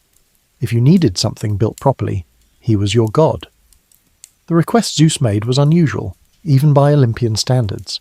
He wanted Hephaestus to create a woman, not just any woman, but the first woman. Someone who would be absolutely irresistible to humans, but who would also carry with her a gift that would change everything. It was like asking someone to build the world's most beautiful Trojan horse, except instead of soldiers, it would be filled with, well, we'll get to that. Hephaestus, being a craftsman, got excited about the technical challenge. He'd created plenty of things before, weapons, armour, automated golden servants that probably didn't complain about overtime, but a living being. That was new territory. He set to work with the enthusiasm of someone who just discovered a particularly interesting IKEA catalogue, except instead of an Allen wrench, he was using divine power and clay. As you drift off tonight, imagine the sound of divine hammering echoing across Mount Olympus, the gods placing bets on how this would all turn out, and somewhere in the mortal world, humans sitting around their stolen fire completely unaware that their lives were about to get infinitely more complicated. Sleep tight And tomorrow we'll see what happens when gods try their hand at creating the perfect woman, and why that's always a recipe for chaos. The next morning on Mount Olympus, if gods actually experience morning, which is debatable when you live in eternal daylight, Zeus surveyed Hephaestus's work like a customer inspecting a custom order. The clay figure lying on the workshop table was certainly impressive, perfectly proportioned, with features that would make mortals stop mid-sentence and forget what they were talking about. But Zeus wasn't satisfied with just physical beauty. Oh no, that would be far too simple. You see, Zeus had decided this creation needed to be a true collaborative effort, like a divine potluck dinner where everyone brings something to the table, except instead of casseroles and desserts, they were contributing personality traits and supernatural gifts. It was going to be the ultimate group project, and we all know how those usually turn out. First up was Aphrodite, the goddess of love and beauty, who approached the clay figure with the kind of focused intensity usually reserved for wedding planners or people arranging furniture. She breathed life into the creation, but not just any life, the kind of radiant vitality that makes people write terrible poetry and make questionable decisions at 2 a.m. The clay woman's skin became luminous, her hair caught light like spun gold, and her smile could probably end small wars or start bigger ones. Athena, goddess of wisdom and crafts, was next. Now, you might think Athena would give this new woman brilliant intelligence and strategic thinking, but remember, this was meant to be a punishment for humanity, not a gift. So instead, Athena taught her the domestic arts, weaving, cooking, household management, but with a twist. She made her curious, dangerously, irresistibly curious. The kind of curiosity that makes you open emails marked urgent from people you don't know, or investigate strange noises in the basement when you're home alone. Apollo, never one to be left out of a creative project, gave her musical ability and a voice that could make birds stop singing just to listen. Artemis contributed grace and an affinity for nature. Each god added their own special touch, like divine aunts and uncles spoiling a favourite niece, except with cosmic consequences. But here's where things got interesting, and by interesting I mean the kind of complicated that makes you want to hide under a blanket and pretend it's not happening. Hermes, the messenger god and professional troublemaker, was given a very specific task. Zeus instructed him to give this woman a particular combination of traits: charm, cunning, and a complete inability to resist opening things that were meant to stay closed. Hermes grinned as he worked. You know that grin people get when they're about to do something they probably shouldn't, but it's going to be entertaining to watch. That grin. He whispered to the clay woman secrets about persuasion, gave her the ability to tell lies so convincingly that even she might believe them, and planted deep in her mind an itch of curiosity that could never quite be scratched. The final touch came from Zeus himself. He named her Pandora, which means all gifts, a name that sounds lovely until you remember that sometimes gifts come with strings attached, and sometimes those strings are more like chains, and sometimes those chains are connected to consequences that echo through history. But Zeus wasn't done with his elaborate plan. Creating Pandora was only step one. Step two involved a wedding gift that would make all future in-laws look positively benign by comparison.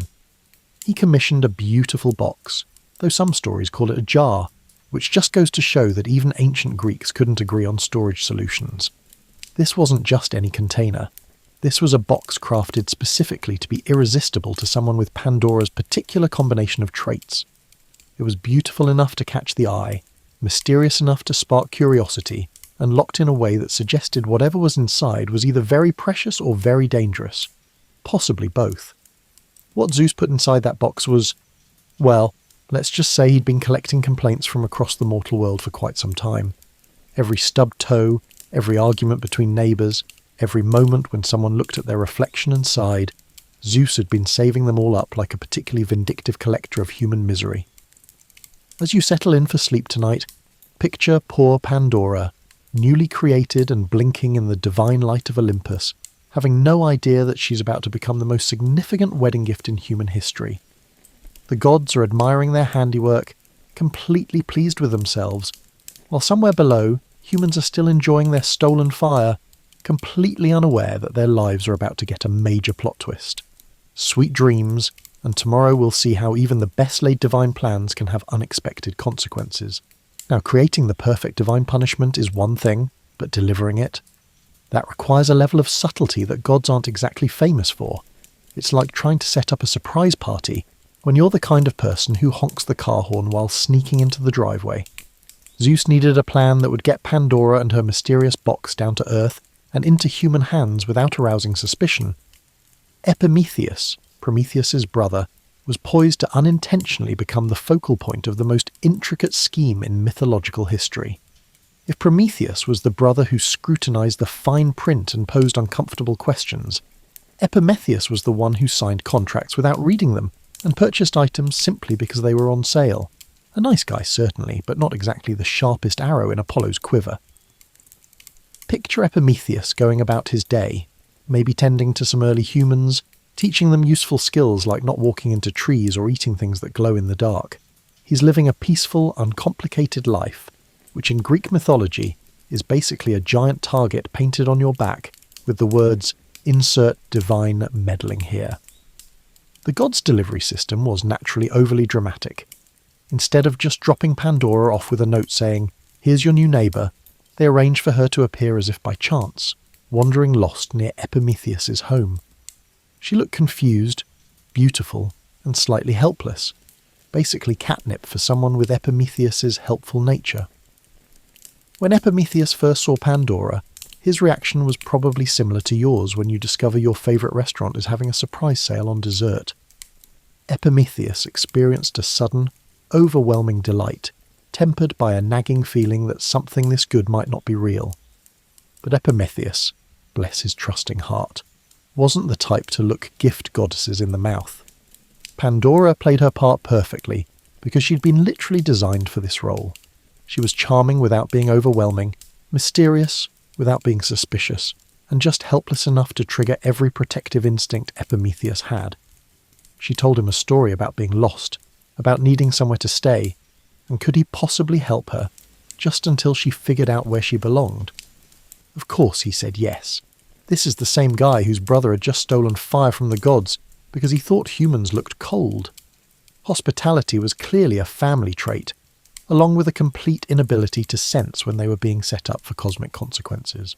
So Pandora moved in, and for a while things were actually quite nice. She was an excellent housekeeper, thanks to Athena's training, and her cooking was divine, literally. The place had never been so organised or smelled so good. Epimetheus started thinking that maybe the gods weren't so bad after all, sending him such a wonderful companion. They fell in love, naturally. How could they not? She'd been designed to be irresistible, and he was designed to be helpful. It was like a romantic comedy written by divine scriptwriters who specialised in dramatic irony. They had a lovely wedding, complete with gifts from well-wishers who had no idea they were celebrating the beginning of humanity's most expensive lesson in curiosity management. And speaking of gifts, there was that box. Pandora had brought it with her, explaining that it was a wedding present from some distant relative she couldn't quite remember clearly. It was beautiful, the kind of beautiful that makes you want to touch it, even when you know you probably shouldn't. Ornate carvings covered its surface, and it was secured with a lock that seemed to whisper about secrets and mysteries. Epimetheus, being practical, suggested they put it somewhere safe, maybe up on a high shelf, or in a closet, somewhere it wouldn't get damaged or lost.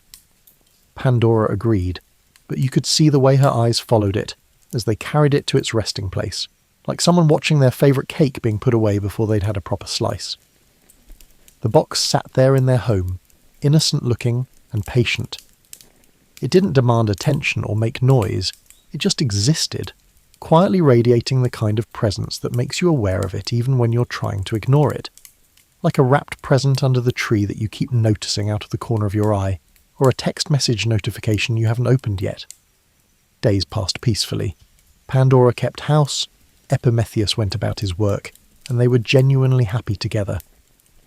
But happiness, in Greek mythology, is usually just the calm before the storm, or in this case, the calm before someone opens a box that really should have come with a warning label.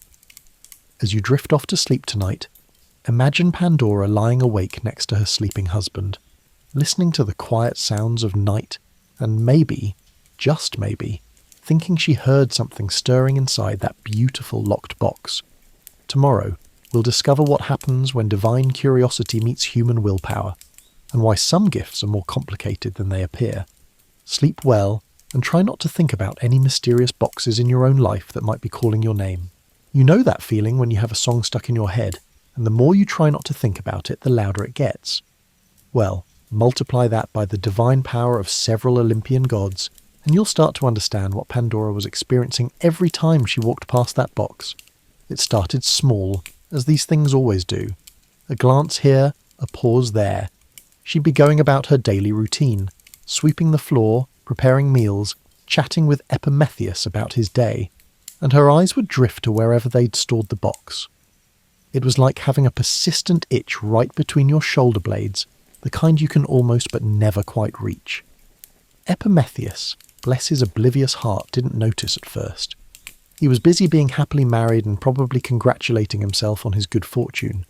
Here he was, living peacefully with the most beautiful woman anyone had ever seen, in a house that practically ran itself, with a mysterious wedding gift safely stored away.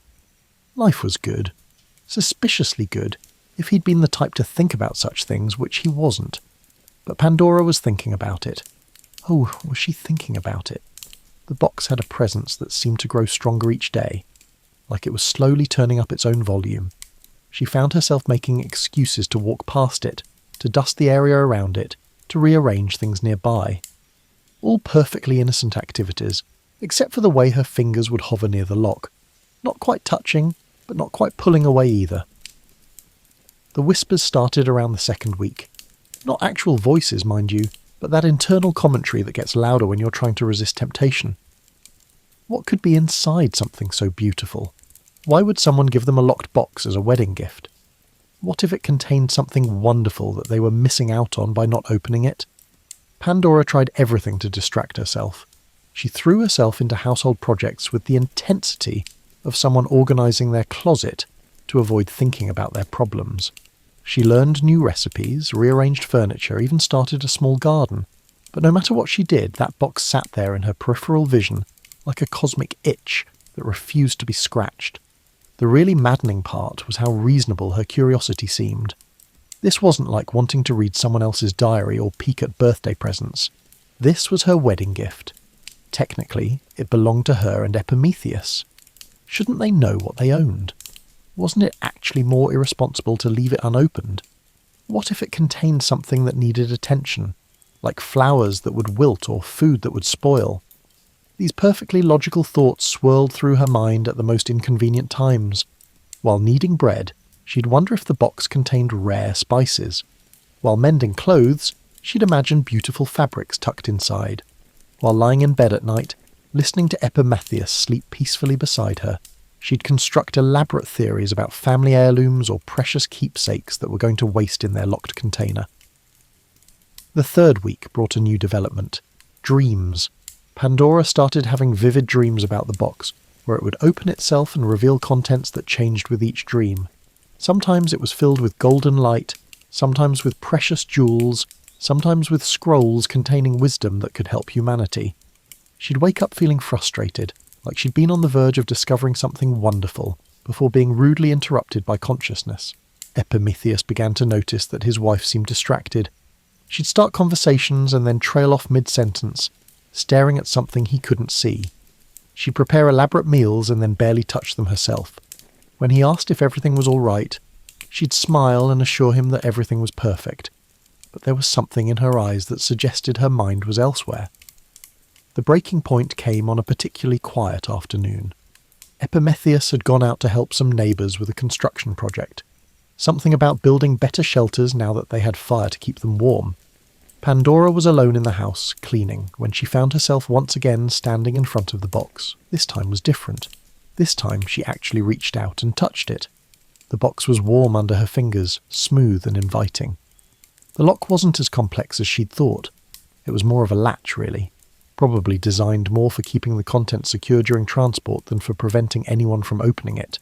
She could probably figure out how to open it and close it again before Epimetheus returned. Just a quick peek to satisfy her curiosity, and then everything could go back to normal.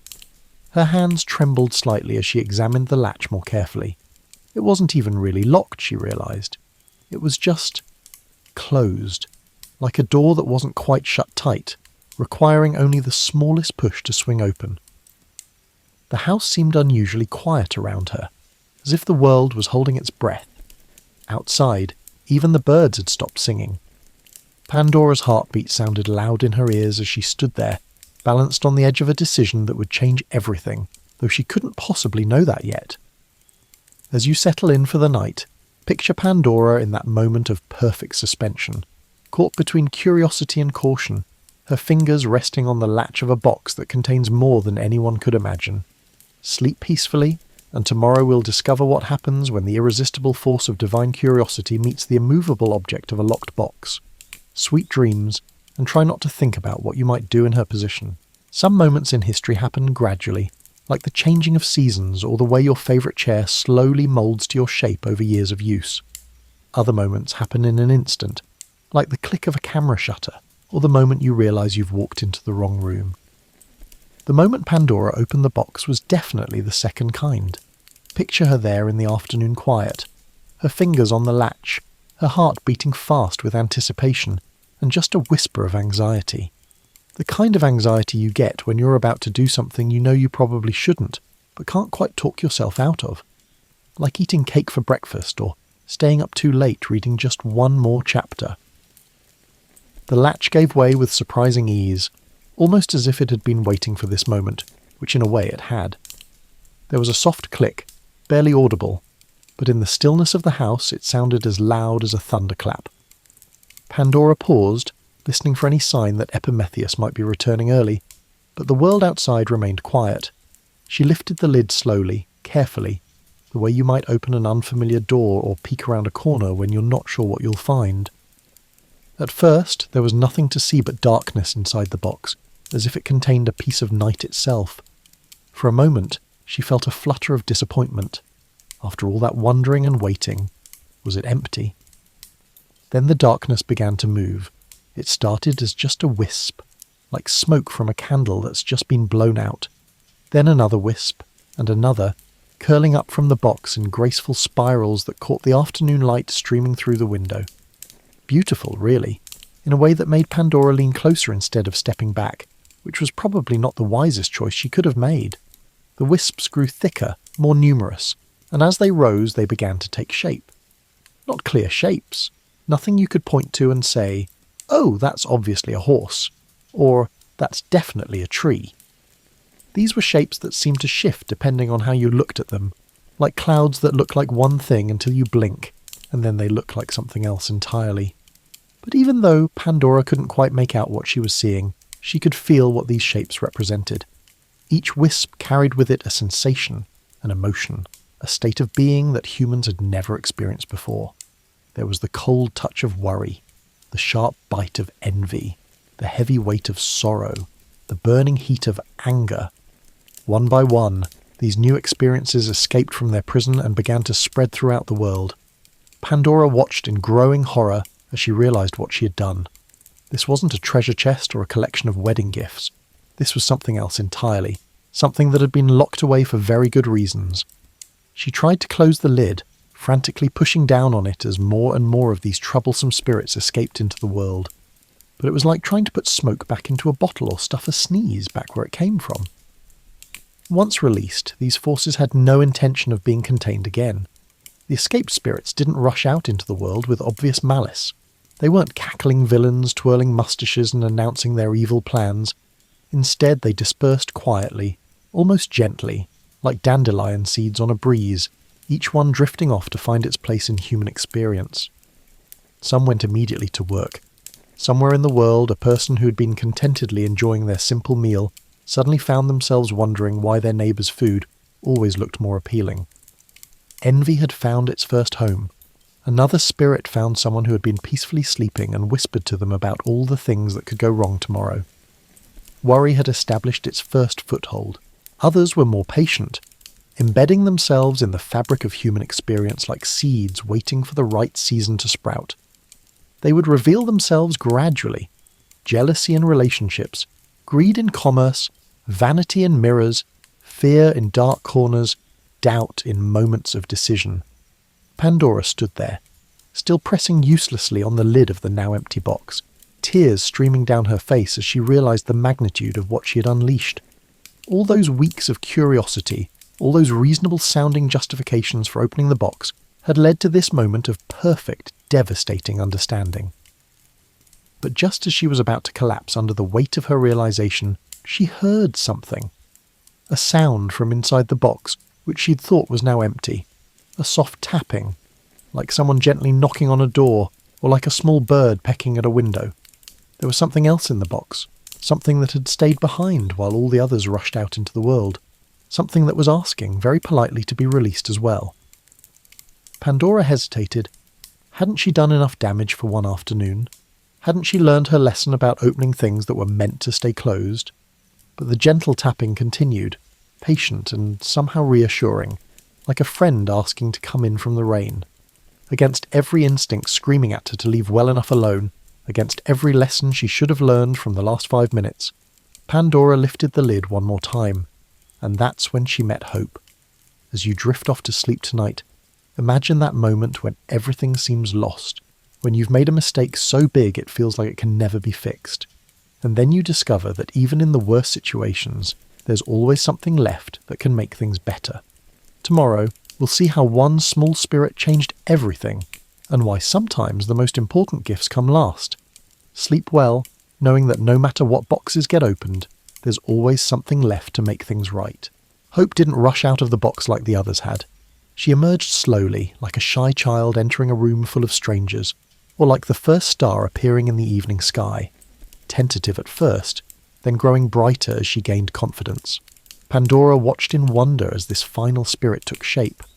Unlike the others, who had been wisps of shadow and suggestion, Hope glowed with a soft, warm light that reminded Pandora of sunrise over mountains, or candlelight in a cosy room, or the way your home looks when you return after a long journey.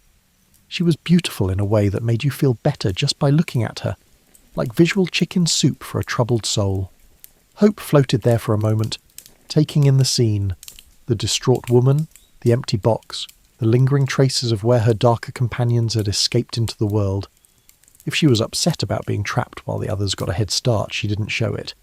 Instead, she seemed to glow a little brighter, as if she were actually pleased to finally have a chance to get to work. Without a word, because Hope doesn't need words to make herself understood, she gently touched Pandora's hand. The effect was immediate and profound. The crushing weight of guilt and regret that had been settling on Pandora's shoulders like a lead blanket began to lighten. Not disappear entirely, because that wouldn't have been honest, but become manageable, bearable. The kind of weight that reminds you to be more careful next time, rather than the kind that crushes you entirely. Hope then did something that surprised Pandora completely. Instead of rushing off to join the other spirits in the world, she settled into Pandora's heart, making herself at home there like a cat finding the perfect sunny spot by a window. And from that position, she began to radiate outward, spreading her influence in gentle ripples that would eventually reach every human who had ever lived or ever would live. This was Zeus's real masterstroke, though even he might not have fully understood it at the time. Yes, he'd unleashed all the troubles that would plague humanity: worry, fear, jealousy, anger, disease, old age, and all the rest. But he had also ensured that humans would never face these challenges alone. Hope would always be there, not to eliminate the problems, but to make them survivable. As Hope settled into her new role, Pandora began to understand what had really happened. The box hadn't been a punishment exactly, or at least not only a punishment. It had been more like a vaccination, introducing humanity to difficulties they would need to learn to handle, while also providing them with the one tool that would make it possible to handle them. The spirits that had escaped weren't evil, she realised. They were challenging, certainly, and they would make life more complicated than it had been when humans lived in simple innocence. But they were also necessary. How could humans develop courage without something to be brave about? How could they learn compassion without suffering to relieve? How could they appreciate joy without knowing sorrow? And through it all, Hope would be there, not as a magic solution that would make all problems disappear, but as a constant reminder that no situation is permanent, no darkness is complete, and no problem is entirely without possibility for improvement. Pandora heard Epimetheus returning home, his footsteps on the path outside growing closer. She quickly closed the empty box and placed it back where it had been. though she knew she would have to tell him what had happened. Some secrets are too big to keep, especially from someone you love. When Epimetheus walked through the door, he immediately sensed that something had changed. Pandora looked different somehow, older perhaps, but also more radiant. There was a depth in her eyes that hadn't been there that morning, and a kind of quiet strength that seemed to emanate from her very being. She told him everything, expecting anger or disappointment or blame. Instead, he listened quietly, and when she finished, he simply held her. Because Epimetheus, for all his trusting nature, was wise enough to understand that some mistakes are too large and too important to be called mistakes at all. Outside, the world was slowly adjusting to its new reality. The first argument between neighbours was happening somewhere, sparked by the newly released spirit of discord. The first person was lying awake worrying about tomorrow, courtesy of anxiety's inaugural appearance. The first instance of jealousy was poisoning a friendship, and the first case of greed was making someone eye their neighbour's possessions with new interest. But also outside, a child who had scraped her knee was discovering that the pain would eventually stop, thanks to hope's gentle influence. A farmer whose crops had failed was finding the strength to plant again next season. A person who had lost someone they loved was beginning to believe that happiness might be possible again someday. Hope was busy, as she would be for all of human history, whispering to people in their darkest moments that things could get better, that dawn always follows night, that winter always gives way to spring. She wasn't promising that life would be easy, because that would have been a lie. Instead, she was promising something much more valuable, that life would always be worth living. As you settle in tonight, think about hope taking up residence in human hearts everywhere, not as a denial of life's difficulties, but as a response to them. She's still there, in every moment when you choose to believe that tomorrow might be better than today, every time you try again after failing, every instance when you look at a problem and think, we can figure this out. Sleep peacefully, knowing that no matter what boxes get opened in this world, hope always stays close to home. Now, if this were a typical fairy tale, we might end with Pandora and Epimetheus living happily ever after, having learned their lesson about curiosity and boxes and divine wedding gifts. But Greek mythology has never been particularly interested in typical endings, and besides, the real story was just beginning. You see, once hope had settled into the world, things became infinitely more interesting. Humans, who had previously lived relatively simple lives, focused mainly on not getting eaten by large animals or forgetting where they'd left their fire, suddenly found themselves dealing with complex emotions and situations that required entirely new skills. Take the first argument, for instance. Two neighbours who had previously gotten along perfectly well suddenly found themselves in a heated disagreement about whose turn it was to tend the communal fire. This was new territory for everyone involved. Arguments required strategies that nobody had needed before, like learning when to apologise, how to compromise, and why sometimes being right isn't as important as being kind. But here's where hope proved her worth. Just as the argument was escalating to the point where someone might say something they'd regret forever, she whispered to both parties that this problem could be solved, that friendship was worth preserving, and that maybe they could work out a schedule that made everyone happy. The first human compromise was born, along with the first genuine apology and the first really satisfying make-up hug. Pandora and Epimetheus became something like the world's first counsellors, helping other humans navigate these new experiences. People would come to them with problems that never existed before. I keep thinking about my neighbour's nicer house, and it makes me feel terrible inside. I'm worried that something bad might happen tomorrow, even though today is perfectly fine. I used to be happy with my life, but now I keep wanting things I don't have. Pandora, drawing on her own experience with temptation and consequences, became particularly good at helping people understand that having difficult feelings didn't make them bad people. It made them human. She'd tell them about the box, about the moment of choice, about how the worst mistake of her life had also somehow led to the best thing that ever happened to humanity. Hope, meanwhile, was having the time of her immortal life. She'd been cooped up in that box for who knows how long, listening to all her dramatic companions complain about being trapped, and now she finally had work to do. Real, important, world-changing work. She found herself in the heart of the first person to plant seeds after a drought, whispering that maybe this year would be different. She was there when the first human looked at a sick friend and thought, "There must be something I can do to help," leading to the invention of medicine. She inspired the first person to look at a broken tool and think, "I bet I could make this better," sparking innovation and improvement. Most importantly, hope was there in the quiet moments when people were tempted to give up.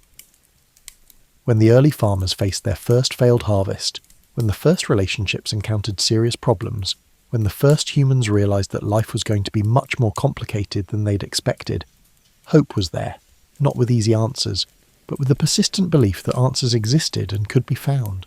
The other spirits, meanwhile, were also settling into their roles in human experience. Worry taught humans to plan ahead and prepare for problems. Jealousy, while unpleasant, motivated people to work harder and achieve more. Even fear, perhaps the most troublesome of the bunch, served a purpose by helping humans avoid genuinely dangerous situations and develop courage by overcoming it. It was like the world's most elaborate ecosystem, with every emotion and experience playing its part in the complex business of being human. Not always pleasant, certainly not simple, but infinitely richer and more meaningful than the peaceful but somewhat boring existence humans had known before. As the years passed, Pandora and Epimetheus grew old together, another new experience for humans, courtesy of the spirits from the box. But even aging, they discovered, had its gifts. Wisdom that could only come from experience, perspective that could only be gained through time, and the deep satisfaction of watching the world they had accidentally helped create become more complex, more challenging, and more beautiful with each passing generation. Zeus, watching from Mount Olympus, found himself in the unusual position of having his revenge turn into something unexpectedly wonderful. He had intended to punish humanity for accepting Prometheus's gift of fire, but instead he had given them something far more valuable, the full range of human experience, seasoned with hope to make it all bearable and meaningful. And Pandora, she never again opened anything that was meant to stay closed, but she also never regretted that one moment of irresistible curiosity that had changed everything, because she understood something that even the gods might not have fully grasped when they set their plan in motion, that the most important gifts often come disguised as mistakes, and the most valuable lessons are learned not from success, but from the courage to face the consequences of our choices. Every evening, as she and Epimetheus sat by their fire, that stolen fire that had started this whole divine drama, she would feel hope stirring gently in her heart. Not as a reminder of what she had done, but as a promise of what was still possible. Tomorrow would bring new challenges, certainly, but also new opportunities, new problems, but also new solutions, new sorrows, but also new joys. The box sat on their shelf, empty now, but somehow still beautiful. Sometimes visitors would ask about it, and Pandora would tell them the story, not as a cautionary tale about the dangers of curiosity, but as a reminder that even when we make choices that seem to go terribly wrong, there's always something left that can make things right. Children especially loved the story, perhaps because they understood instinctively what adults sometimes forgot, that curiosity, even when it leads to trouble, is still one of humanity's greatest gifts. Without it, we would never discover anything new, never solve any problems, never grow beyond what we already know. And so the story spread, changing slightly with each telling, as stories do. Some versions emphasized the punishment, others the gift. Some focused on the troubles that escaped the box, others on the hope that remained. But all versions carried the same essential truth, that being human means facing difficulties, but never having to face them alone. As you drift off to sleep tonight, carried along by this ancient story that somehow still feels as relevant as ever, remember that you carry hope with you too.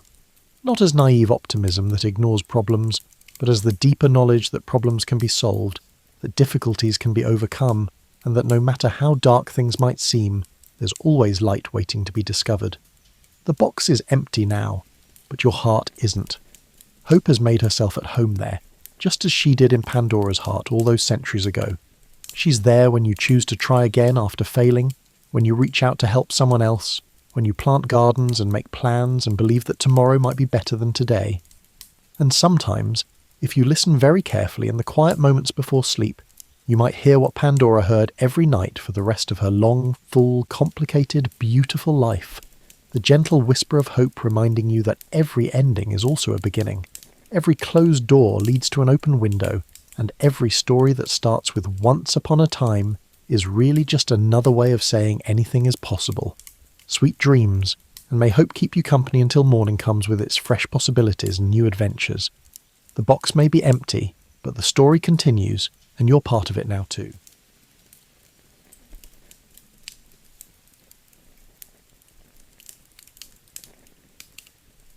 Morpheus rarely stands in the spotlight when people discuss Greek mythology, overshadowed by the grand Olympians who wield thunder and seas in their command. Yet, in ancient stories whispered around flickering lamps, Morpheus played a pivotal role in bridging mortals and gods through the subtle realm of sleep. He was neither a warrior nor a master of loud proclamations. Instead, he chose the gentle approach, weaving illusions, shaping dream landscapes, and occasionally planting cryptic messages that could alter the course of entire kingdoms. To understand Morpheus, one must first step back and recognise how the Greeks viewed the pantheon. They revered sky gods, underworld deities, nymphs of the forests and rivers, and lesser-known creatures who existed in the half-light of mortal awareness. Morpheus belonged to this latter category, operating in spaces easily overlooked by the mortal eyes. Where lightning bolts lit up the cosmos, Morpheus lit up the inner mind. His was the quiet magic of unspoken revelations.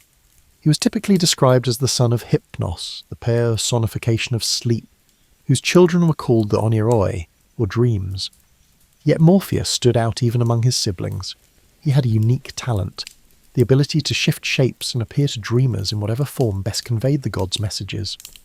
Some tales characterized him as an ethereal being, pale, silent, and drifting through moonlit corridors, while others claimed he was a shapeshifter who took on human guises so convincingly that dreamers seldom realized they were asleep. In either depiction, he was seldom menacing. There was no need to frighten mortals into submission. A carefully placed dream could do more to guide or warn than thunderous commands from on high. Morpheus occupied a pivotal position at the intersection of cosmic power and human fragility. Since ancient times, people have wrestled with the enigma of dreams. Are they mere figments of one's imagination? Or do they carry coded messages from beyond mortal perception? The Greeks, with their flair for blending superstition and storytelling, believed that certain dreams could indeed foretell the future or reveal divine will. For such dreams to occur, though, there had to be an intermediary, someone who shaped the dream into a symbolic narrative. Morpheus stepped into that role with an artistry that rivaled the muses themselves. He was not a mere messenger. The deeper mythic threads paint him as a curator of experience, someone who wove together a dream's characters, locations, and moods. He chose which relatives you might see, which long-lost lovers reappeared to stir your soul, which undiscovered realms you'd traverse. If the gods wanted a king to spare a village or redirect an army, Morpheus could craft a night vision so convincing that the recipient woke up resolute in a new plan. When the pantheon wanted to remain secret, Morpheus could deliver an enigma, a riddle wrapped in dream logic that only the clever or desperate would decipher. Yet for all this influence, Morpheus is largely absent from the boisterous epics of Homer or the grand tragedies performed in Athens. You won't find him leaping into battlefield scenes or presiding over mead-soaked banquets on Mount Olympus. His domain lay in the stillness of late-night darkness, unnoticed by the wide awake. No chorus sang loud odes to him, but behind the scenes, he shaped destinies as surely as any decree from Zeus. That subtlety attracted a certain reverence among those who paid attention. Mystics, seers, and even oracles at Delphi sometimes acknowledged him as a hidden ally. They believed that whereas Apollo declared truths in broad daylight, Morpheus gently revealed them under the cloak of sleep. These characteristics made him neither a rival nor a subordinate, but rather another facet of divine revelation. To them, Morpheus represented the possibility that truth need not be shouted from temple steps. It could be softly breathed into the deepest recesses of human consciousness. In later centuries, references to Morpheus drifted into Roman thought, courtesy of the poet Ovid, who famously described him as the most gifted of the dreambringers. He was singled out for his ability to mimic any mortal form. This skill, so modest on the surface, hints at the potent capacity to influence not just thoughts, but emotions, a subtlety that immortals rarely mastered. Thus begins the history of Morpheus, a quiet god, half forgotten in popular retellings, but deeply felt whenever dreams unfold. He represents the art of subtle persuasion and the comfort of illusions, a figure whose real power emerges when eyes close and the ordinary senses drift into shadow. To appreciate Morpheus fully, we must understand the lineage that placed him at the nexus of sleep and dreams. In the primordial chaos of Greek mythology, enormous powers battled for supremacy, shaping the universe as they saw fit. Among these entities was Nyx, the personification of night, whose dark cloak stretched across creation. From her came Hypnos, the embodiment of sleep. While Nyx enveloped the world in darkness, Hypnos guided all living things to rest. For a mortal, sleep represented a nightly surrender, an act of trust in forces beyond conscious control. Hypnos dwelled in a silent abode rumoured to be near the shores of the river Lethe in the underworld. The stories describe it as a landscape untouched by sun or moon, draped in eternal twilight, with only the hush of the distant waters echoing through the halls. Within this realm, Hypnos presided over the Oneiroi, a whole family of dream spirits who ventured out each night through a pair of gates, one made of horn, the other of ivory, to bring dreams to mortals. The horn gate delivered true visions, while the ivory gate offered deceptive dreams. This distinction underscored the Greeks' conviction that not all dreams were created equal. Among these Oneiroi, Morpheus stood apart. His name itself conveyed a sense of shaping or forming, as if he acted as a skilled craftsman, meticulously shaping dreams. Some of his siblings, like Ixlus or Phobator and Phantasos, were in charge of different types of dreams. For example, Icelus was in charge of nightmares involving animals or monsters changing into other forms, and Phantasos could bring inanimate objects and natural elements. Morpheus alone possessed the gift to appear as any human figure, which made him invaluable whenever the gods needed to send a personalised message. He understood the nuances of human emotion, how to bring forth a familiar face to disarm a dreamer, or how to stage a scene that resonated with unspoken fears and desires. Morpheus's relationship with Hypnos was not one of mere subordination. While Hypnos embodied the abstract power of slumber, Morpheus took that raw potential and shaped it into narrative. Father and son thus formed a partnership of calm and creativity. Hypnos paved the path to unconsciousness, while Morpheus populated it with meaning. In a sense, they mirrored the idea that rest could be either empty or transformative. Under Hypnos, the mortal body relaxed. Through Morpheus, the mind roamed landscapes both familiar and surreal. It was said that Morpheus could slip past the notice of the Olympians themselves. In a realm dominated by displays of might, Poseidon's raging seas, Zeus's thunderbolts, Morpheus's power lay in subtlety. Gods might proclaim grand destinies to seers, but Morpheus brought his brand of prophecy, one couched in symbolism and open to interpretation.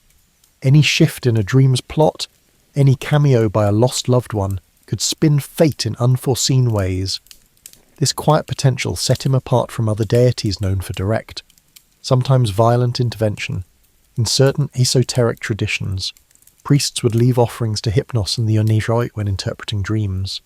Incubation rites took place in dedicated temples, where devotees slept overnight in hopes of receiving a cure or a prophecy from the gods.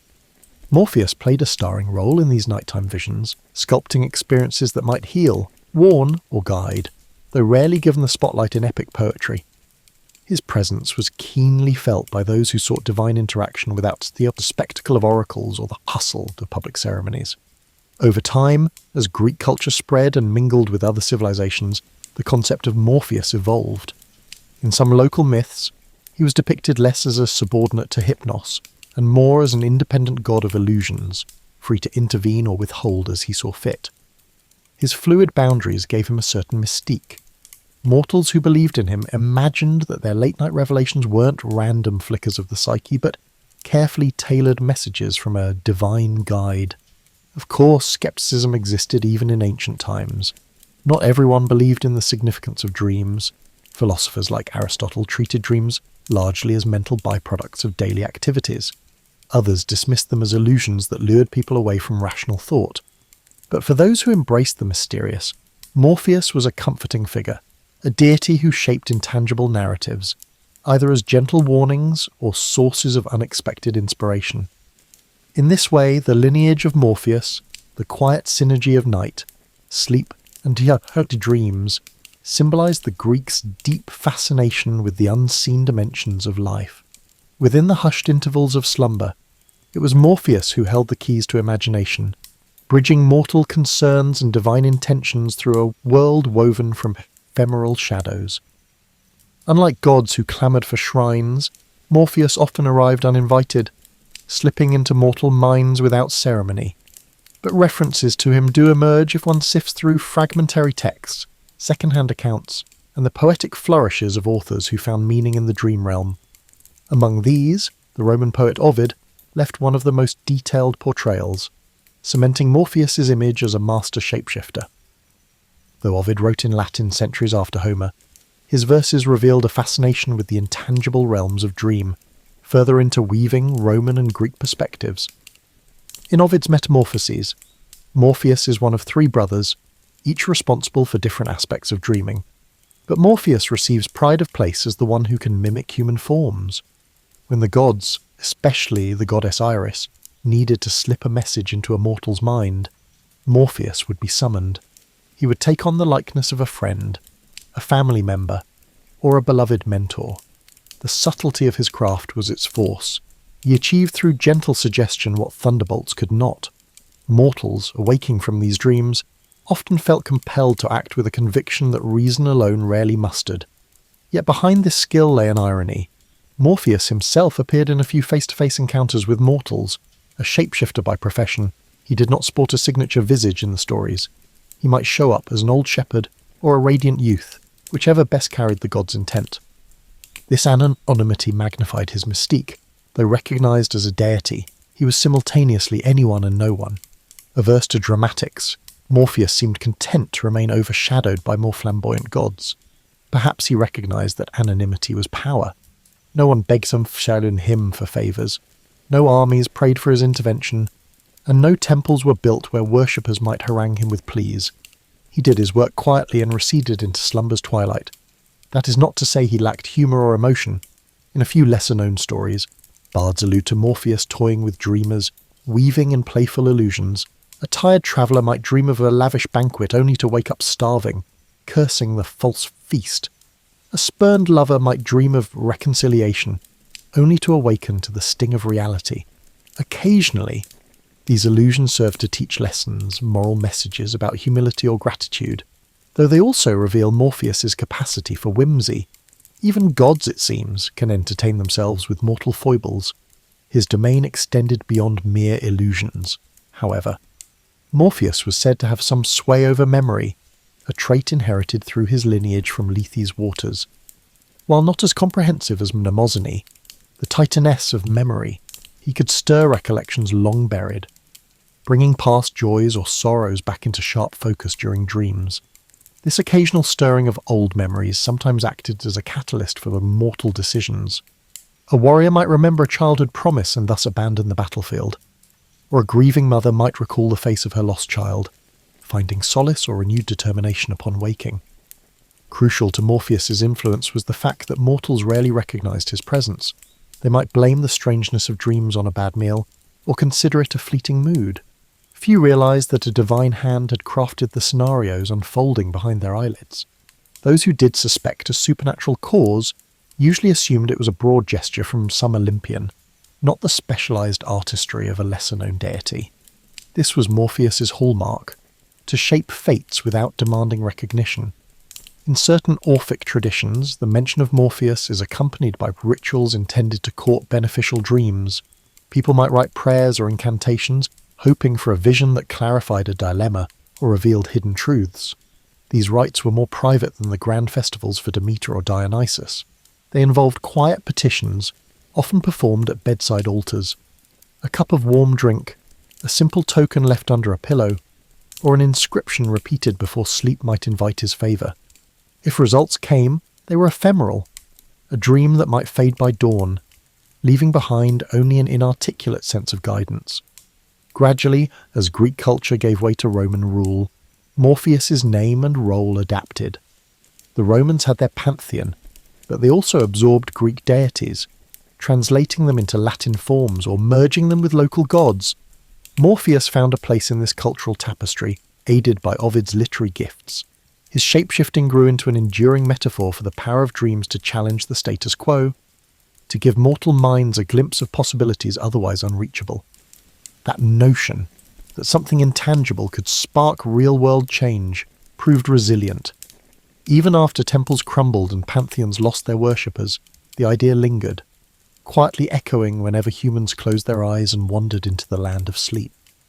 Beyond myths and poetry, Morpheus's influence took on tangible form in the dream-centric rites practiced in scattered regions of the ancient Mediterranean. Temple incubations, particularly those dedicated to Asclepius, the god of healing, are well documented. Supplicants slept in sanctuaries to receive curative or prophetic dreams. Though the official cult credited Asclepius with these visions, undercurrents of belief suggested that Morpheus or one of his siblings sculpted the dream imagery. In many accounts, dreamers would see Asclepius himself performing a healing act. But behind that divine mask might lurk Morpheus's handiwork, ensuring the dream resonated with the pilgrim's personal needs. Yet this indirect worship was as far as it went for Morpheus. No major city erected a grand temple in his honour.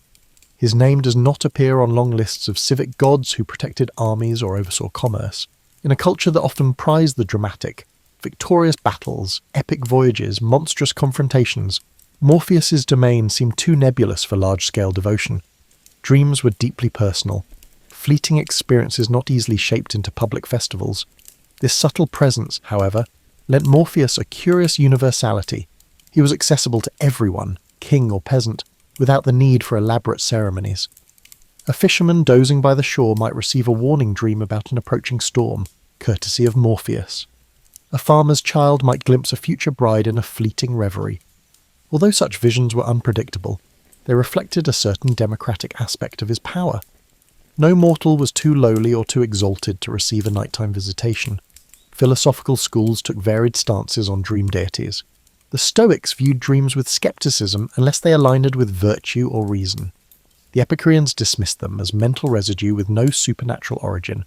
Yet others, including certain Platonists, entertained the possibility that divine agencies influenced the soul during its nocturnal wanderings. Morpheus occupied a liminal space in these debates, neither firmly asserted nor fully denied. The complexity of dream experiences made them resistant to strict categorization, mirroring Morpheus's inherent elusiveness. In the everyday lives of ancient Greeks and Romans, dream interpretation became a small-scale industry. Travelling dream interpreters or local wise women offered readings, attributing cryptic images to messages from gods. Manuals like the Oneirocritica by Artemidorus served as compendiums of symbolic meanings. A dream about a serpent might portend betrayal or healing, depending on context. While Morpheus himself rarely got explicit credit, these interpretive practices implicitly acknowledged a shaping force behind dreams. It was possible to feel the subtle touch of a divine hand in every strange or enlightening vision. Meanwhile, dramatists occasionally hinted at Morpheus's presence on stage. In certain tragedies or comedies, characters received revelatory dreams that set the plot in motion. Although playwrights typically invoked the major gods, Zeus, Athena, Apollo, some lines implied that it was a shapeless whisper of the night that delivered the dream. Audiences familiar with mythic lore would quietly attribute that role to Morpheus, even if the script avoided naming him outright. This indirect cameo suited his nature, a cameo in illusions rather than a direct spotlight role. As Roman influence peaked and Greek city-states became provinces within an empire, religious practices evolved. The cults of Isis, Mithras, and other deities from Egypt and Persia began to spread. Mystery religions thrived, promising spiritual experiences that mainstream rites did not provide. In these clandestine settings, where initiates sought personal transformation and glimpses of the afterlife, dreams were valued as a means of direct communication with the divine. Morpheus, though not explicitly worshipped, found renewed significance as a silent collaborator. Participants believed that their revelations during ritual-induced trance or sleep could unveil cosmic secrets. And who better than the gentle craftsman of dreams to facilitate those glimpses? Despite these evolving cultural currents, Morpheus kept his low profile. He neither clashed with up-and-coming deities nor demanded new reverence. Like a cameo actor in an ever-changing theatre, he adapted to shifting religious landscapes by maintaining the same core function. He shaped nightly illusions, passing along whatever message the dreamer needed, whether it was solace, instruction, or warning. Thus, while other gods experienced dramatic transformations or assimilation into new pantheons, Morpheus's essence stayed remarkably stable. His anonymity shielded him from the fortunes and misfortunes that befell gods tied to political power or public devotion. Through countless conquests, cultural fusions, and doctrinal shifts, he remained that discreet presence behind the eyes of sleeping mortals. He needed no marble statue or sacrificial altar, for his temple was the quiet domain of the human mind, a refuge where illusions danced, and destinies could be nudged without the constraints of daylight logic. As the classical world gave way to the Hellenistic era, and then to Roman dominion, Morpheus's relevance persisted in subtler, more eclectic forms. Scholarship in the city of Alexandria produced treatises on the dream interpretation that blended Greek, Egyptian, and even Jewish thought. Hermetic texts invoked the interplay of cosmic forces, sometimes alluding to lesser gods of vision and illusion. While these references seldom name Morpheus directly, they revealed a growing intrigue with the mystical dimensions of sleep. The more people tried to decode their dreams, the more they acknowledged a guiding power behind them. During this period, philosophers like Plotinus delved into the nature of consciousness. They wrestled with questions about the soul's movements during sleep. If the soul journeyed outward or inward, while the body rested, might it encounter spiritual beings or glean higher truths? Such speculation wasn't mainstream, but it held appeal for seekers disillusioned with state-sanctioned cults. Morpheus, while rarely cited, remained the unspoken craftsman of these interior voyages, the silent engineer behind whatever glimpses the soul might catch of a grander cosmic design. Meanwhile, poets, freed from the strict heroic codes of earlier ages, experimented more boldly with dreamscapes. They penned verses where protagonists navigated labyrinthine illusions or encountered fleeting apparitions, offering cryptic guidance. Although literary critics might argue these poems reflected psychological depth rather than divine action, to many readers the boundary was immaterial. Dreams were that liminal zone where mortal thoughts intertwined with supernatural influence. Morpheus, shapeless though he was, presided over that zone like an unacknowledged stage director. In everyday Roman society, too, the role of dreams took intriguing turns. Emperors occasionally claimed that certain expansions or decrees were inspired by divine apparitions at night. Augustus himself, recognized for his strategic cunning, was rumoured to pay attention to auspicious or ominous dreams, though officially he credited major gods like Apollo. Citizens, hearing such stories, might privately wonder if a lesser-known deity like Morpheus had orchestrated these nocturnal briefings. After all, if the god of dreams could sway the mightiest ruler in the world, it underscored his quiet potency. As Christianity began to spread across the empire, attitudes toward pagan deities shifted. Bishops denounced the worship of multiple gods as idolatry, and an ascendant monotheism strove to replace the old pantheon. In this environment, minor figures like Morpheus faded from official discourse. Yet the phenomenon of dream visitation did not vanish. Biblical narratives contained their own dream sequences, Joseph interpreting Pharaoh's dreams, the Magi warned in a dream about King Herod. Early Christians recognized that significant messages could be delivered during slumber, though they attributed such interventions to angels or the one god. Morpheus, if mentioned at all, became a quaint relic of pagan folklore. However, among rural populations and within certain esoteric sects, older beliefs persisted in fragments. People might still light a candle and utter a small prayer before bedtime, not necessarily to Morpheus by name, but to the notion of a gentle force that shaped dreams. In personal diaries or in hushed family traditions, references lingered, testaments to how deeply ingrained the idea of a dream-shaping presence was. Over time, Christian mystics sometimes wrote about heavenly illusions or spiritual revelations received in dreams. Though they did not call Morpheus by name, the conceptual overlap was clear, a benevolent entity bridging the gap between mortal minds and higher powers, all while the world lay in darkness. During the waning days of the Roman Empire, barbarian invasions, economic turmoil and social upheaval threw daily life into chaos. Dreams, as always, offered either an escape or an omen. Morpheus might appear in scattered references, half remembered in local folklore or embedded in spells within the syncretic practice of magic. These spells, scribbled on papyrus or scratched into lead tablets, sought to harness dream power for love, revenge, or knowledge.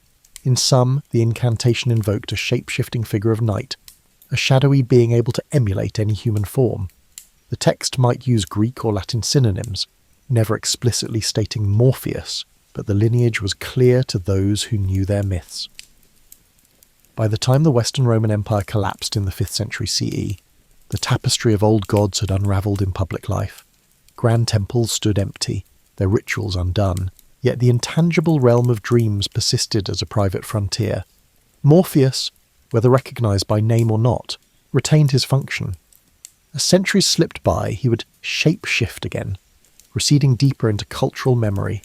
In occasional manuscripts or monastic texts, he survived as literary reference, an allegory for illusions or hidden messages that surface when reason dims.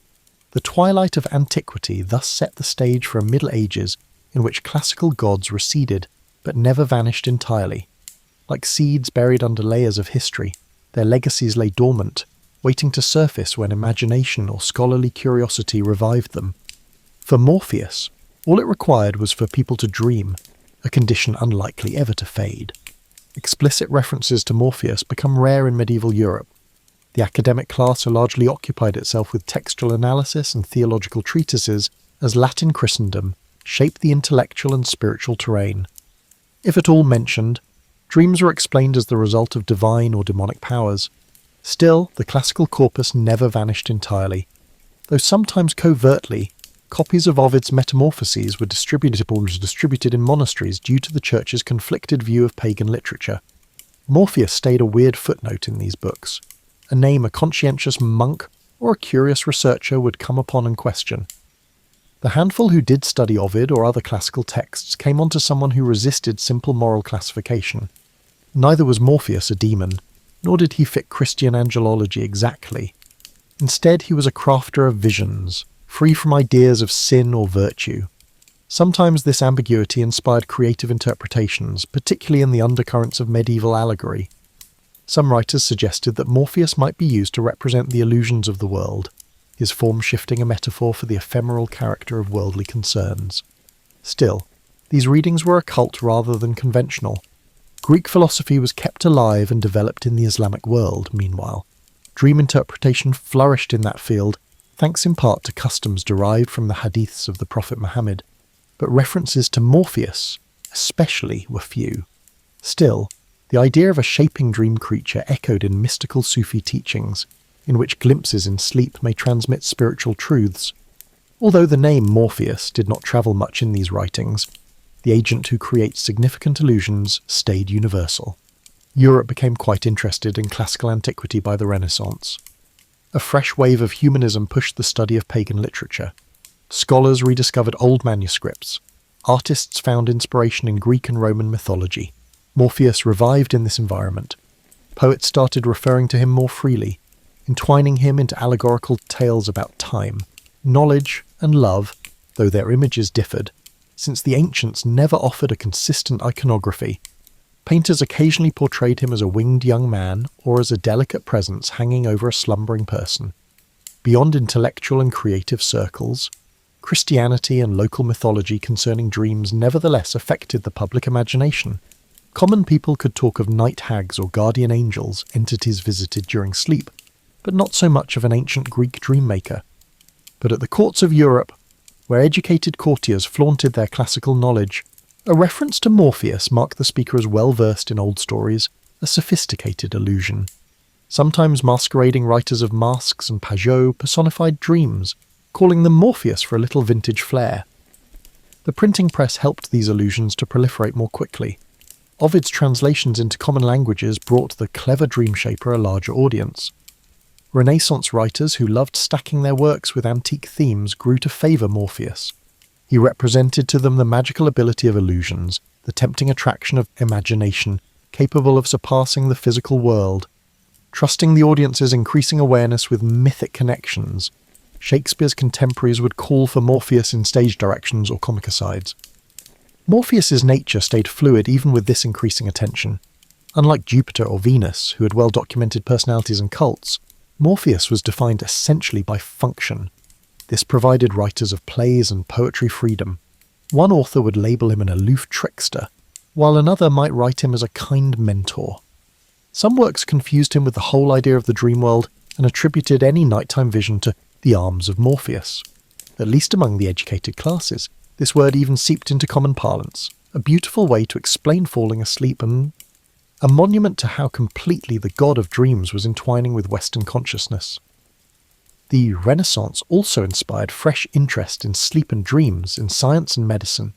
Unprecedented rigidity in their study of the human body, doctors dissected cadavers to grasp physiology. Still, the character of dreams stayed mysterious.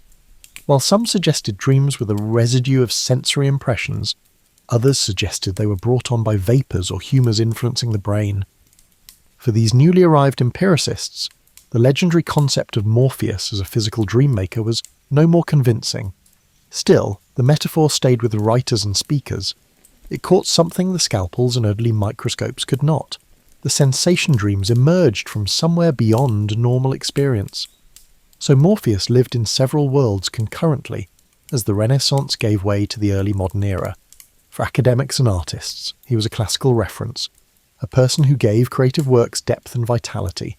To the general public, he remained a rather obscure moniker, sporadically mentioned in sentences like summoned by Morpheus, but hardly connected to any active religious practice. And to the rising ranks of scientists, he was a remnant of mythology, interesting, poetic, but inadequate in elucidating the real mechanics of the sleeping mind. This diversity of roles highlighted Morpheus's ongoing adaptability, a shape-shifting presence not only in the dream realm, but also in the cultural scene of a Europe undergoing change. The scientific, political, and religious upheavals of modernity altered people's perceptions of nature. A more mechanical or logical view of human experience was influenced by the Industrial Revolution, the Enlightenment, and later advances in psychology. Instead of being living elements of belief systems, the ancient gods appeared in this context as antiquated artifacts, curiosities for literature, art, or historical research. Despite his subtlety, Morpheus was no different. However, his legacy continued in surprising ways, subtly influencing contemporary cultural expressions and the human mind. The derivation of the drug morphine, which Friedrich Saturner called in the early 19th century after separating its active ingredients from opium, is one such example. By associating the drug's ability to produce sleep and dreamy states with the ancient god of dreams, he decided to honour Morpheus. Morpheus was elevated to a strange position by this scientific acknowledgement. He was no longer only a mythological character, but now had a real link to medicine.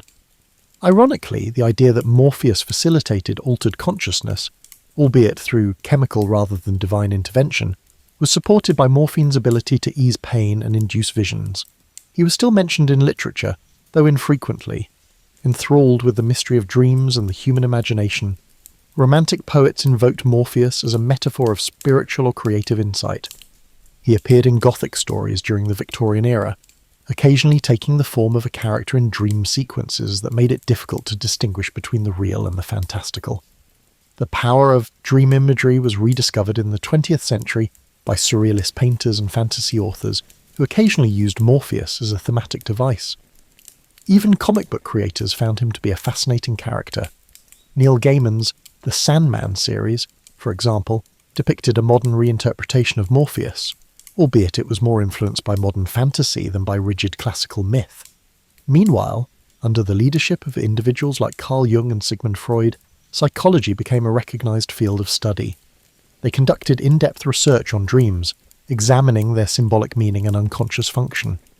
Jung's idea of archetypes allowed for the recognition of mythic characters as expressions of universal psychological patterns, but Freud rejected direct allusions to dream deities. Despite being infrequently mentioned in clinical discourse, Morpheus personifies some mythological features, such as the shape-shifting messenger who connects the conscious and unconscious domains. Speaking poetically, one could imply that, even if they employ different language.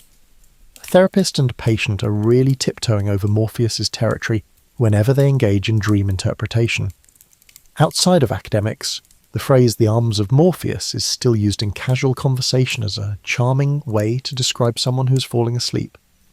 Morpheus is sometimes used by songwriters as poetic shorthand for illusions or dreamy situations. Characters in plays or movies may joke that they were taken by Morpheus when they are particularly exhausted or have bad dreams. As a result, the god's name endures in popular culture, reflecting a persistent interest in the transitional realm between the fleeting theatre of dreams and the real world. Morpheus was occasionally likened to comparable dream figures in other traditions, gods, spirits or ancestors. Credited with forming nighttime visions, as religious plurality increased and audiences for myths from around the globe expanded. Morpheus has occasionally attracted followers in some New Age and neo-pagan societies, which revive ancient pantheons for individual spirituality. These contemporary practitioners might view him as a lucid dreaming guide, or an ally in creative inquiry, creating a personal bond that somewhat reflects the age-old practice of looking for important dreams. Naturally, such varied revivals do not dominate popular belief, but they highlight Morpheus's versatility throughout history. He continues to serve as evidence of the human need for a go-between for conscious awareness and the innermost parts of the mind. The appeal of a guiding figure endures even at a time when sleep labs and neurology are used to analyse dreams, the subjective landscapes that play out in our minds every night. After all, cannot be completely mapped by any technology. Therefore, Morpheus persists as a cultural shapeshifter. Initially a minor character in Greek mythology, he was crucial in bridging the gap between mortal life and divine aims, while being overshadowed by Olympians. He withstood scientific breakthroughs, religious upheavals, and conquests throughout millennia. He found new homes in literary flair, psychological metaphor, and medical terminology. He now represents that sadient, all-encompassing enigma, the dream realm where we face self-revelations, delusions, and reflections of ourselves. Despite being elusive and infrequently worshipped in official ceremonies, Morpheus never fails to arouse our imaginations by serving as a reminder that sleep is more than just a place to rest. It is a doorway, thoughtfully crafted by a being who doesn't require a temple to demonstrate his might.